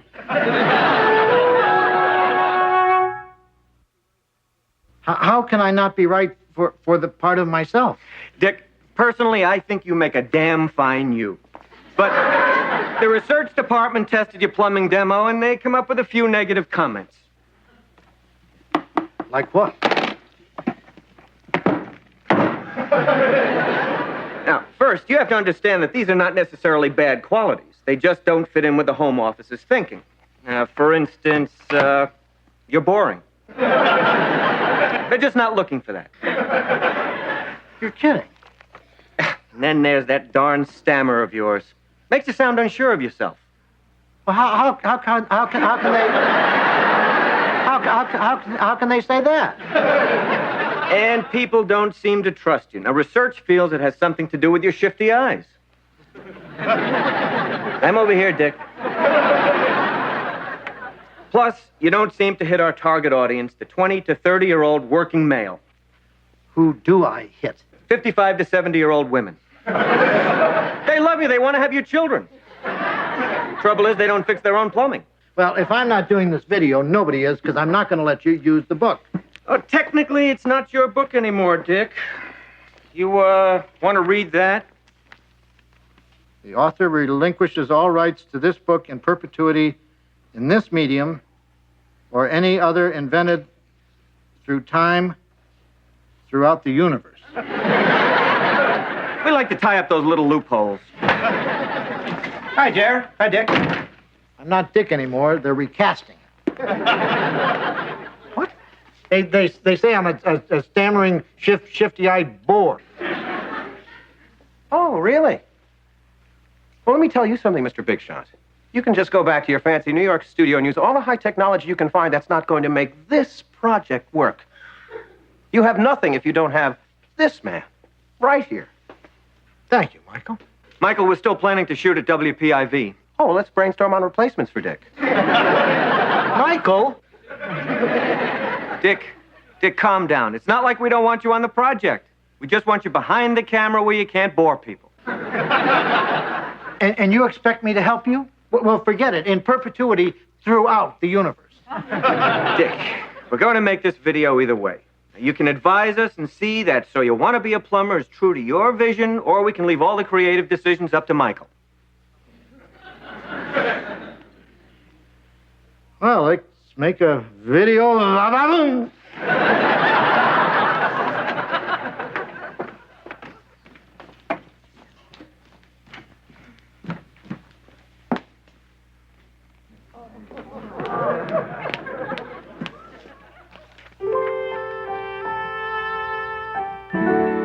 But how can they fire you just because some stupid research says you have shifty eyes? Yeah. Ooh, they do keep moving, don't they? But they're not shifty. Joanna, can I knock off now? That table over there ordered heavy cream, and I'm bushed. Stephanie, Miss Parkman hasn't come down yet. You're still going to have to serve her. No, I won't. She never came back last night. Are you sure? Well, her bed's still made and her bathroom's unused. That's what I call a guest. Dick, Joanna, morning. Let me introduce you to the man who's going to host your video and make it a #1 seller. Ed McKendrick, Dick and Joanna Loudon, George Utley. Hello. Why don't you grab a seat? I've got to call the New York office, check the messages.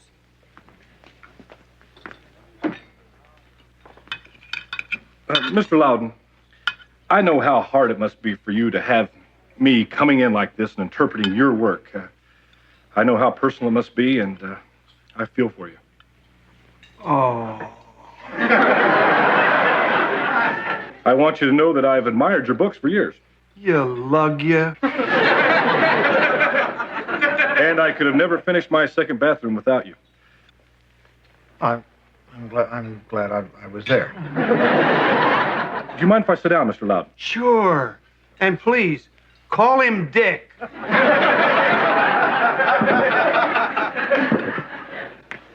All I want to do is take your enthusiasm, your excitement, your essence, and make it come across on the screen.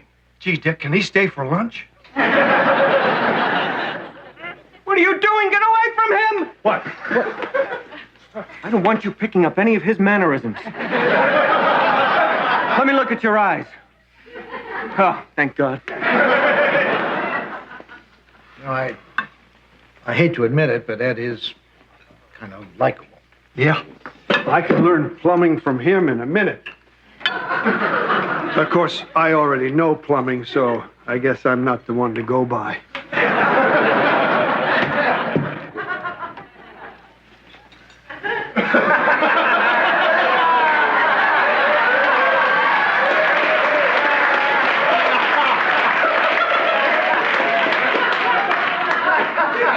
Oh, no. Miss Parkman, you didn't call. Acme Escort Service. Serving the community for over 24 hours. Are you all right? I'm fine. Of course she is. We haven't lost one yet. Miss Parkman, we thought you were going to have dinner at the Spinnaker. We begged you. She didn't need to. Our fee includes a meal. I've never trapped my own hors d'oeuvres before. Well, where have you been all this time? She said she wanted to see some nightlife, so naturally we took her right to the Bat Cave. The Bat Cave? They're real friendly. If you stand perfectly still, they'll come and land right in your hair. He's right. After that, we pretended we was lost in the woods. You were pretending? Well, Darryl sensed you didn't want the evening to end. Does he know women or what? How much do I owe you for... How much do I owe you? Well, we'll keep a running tab. So what time will you be needing our services tonight? Ah, thank you. That's very sweet, but I'm planning to spend today and tonight washing my hair. Well, I hate to imprison a noble sentiment in mere words, but bye.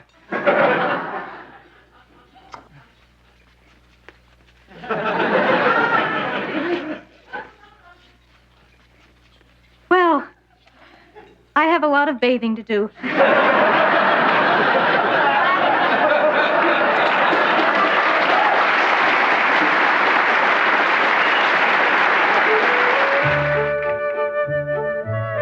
JJ, do you mind if I do most of my talking into this camera? This is my good side. Hey, at least you've got a good side. Well, hi, Dick. What's this, guys? No spangled toolbox, no magician's assistant? Well, actually, with Ed here, we don't need to create the illusion of excitement. Okay, let's make how-to history. Don't be afraid to get tight on his face. Those eyes aren't going anywhere. Places, please. Dick, wake up. He called places. I'm not in this, bud. Oh, never mind, Dick. They got somebody. He's a dreamboat. And action. Hi, and welcome to Dick Loudon's So You Want to Be a Plumber. Of course, at today's prices, who doesn't? First thing you have to do... What a great ad-lib. I love this guy. It wasn't an ad lib. I wrote it. Dick, put that green-eyed monster back in its cage. How many times have you seen a handsome sink like this and said, man, would that snazz up my bathroom? Well, I'm going to take you step by step through installing this baby yourself. Now, the first thing you have to do is remove these caps from the water pipe. Ed, shut off the main valve. What? Cut. Dick ruined the scene. He was doing it wrong. Before you take off the caps, you have to shut off the water at the main valve. Oh, yeah, this thing, right? I thought you knew everything about plumbing. Well, I do. Sink, pipes, this thing, main valve. You don't know anything about it, do you? Give me a break. It's the best part I've been offered in 2 years. Jared, this isn't going to work. He doesn't know the first thing about plumbing. Is this true? No way, Jerry. He admitted it. He lied to get the part. I did not. Who are you going to believe, him or me? Sorry, Ed. We won't let him bother you anymore. All right, let's take it from the first thing you have to do. Right. Now, the first thing you have to do is shut off the main valve, then remove these caps. See? He knows what he's doing. Now, to these pipes, we're going to connect these fittings. Cut. Gee, that's funny. Usually it's my voice saying cut. Something we can do for you, Dick? Ed, you forgot to put in the washer. I thought we were putting in a sink. This is ridiculous. He didn't put a washer in the fitting. Dick, there's such a thing as being too conscientious. Are we ready? Everything looks fine to me. Yeah, he's a dreamboat. What are we waiting for? Action.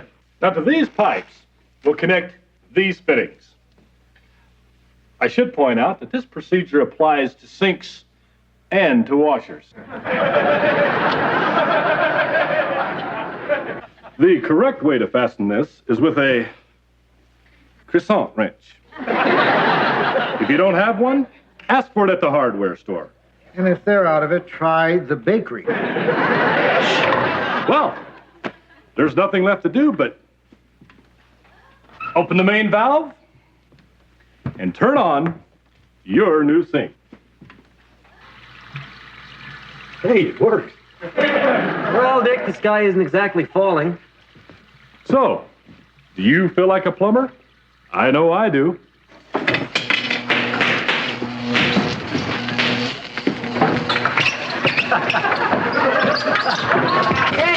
Get off the main valve! This thing, right? Bud, get the fuse box! Please, one thing at a time. I gotta get the fuse box!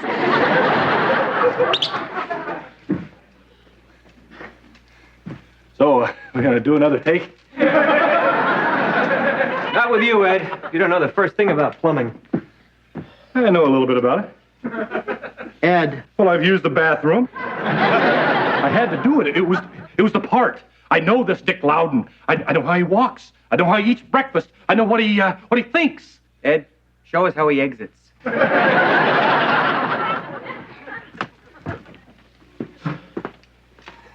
Well, what are we going to do? I've got to deliver a videotape on Tuesday, and we lost our star. Well, we've got to find somebody. But who?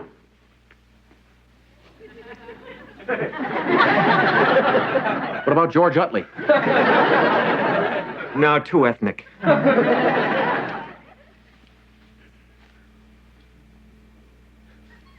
Oh, what the hell? Dick, sweetheart. You don't want to shoot me in this. I have those shifty eyes. Not shifty. Bouncy. What about my stammer? Builds suspense. People don't know which way the sentence is going to go. But only old ladies like me. Dick, research shows that 90% of all research is wrong. I don't know. Come on, Dick, don't make us beg. Oh, I'd never do that. Actually, what I'd really like you to do is sing. Sing? No. Sing and dance.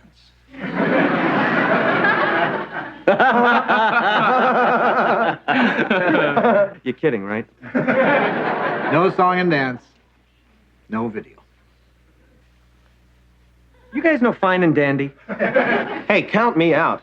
I will not participate in anything this childish and demeaning. No, I was thinking, Jer, we really don't have to shoot this at WPIV. 2, 3, 4. Gee, it's all fine and dandy, sugar candy. When I'm with you, Then I only see the sunny side. Even trouble has its funny side. When you're gone, sugar candy, I get so lonesome, I get so blue. When you're handy, it's fine and dandy. But when you're gone, what can I do?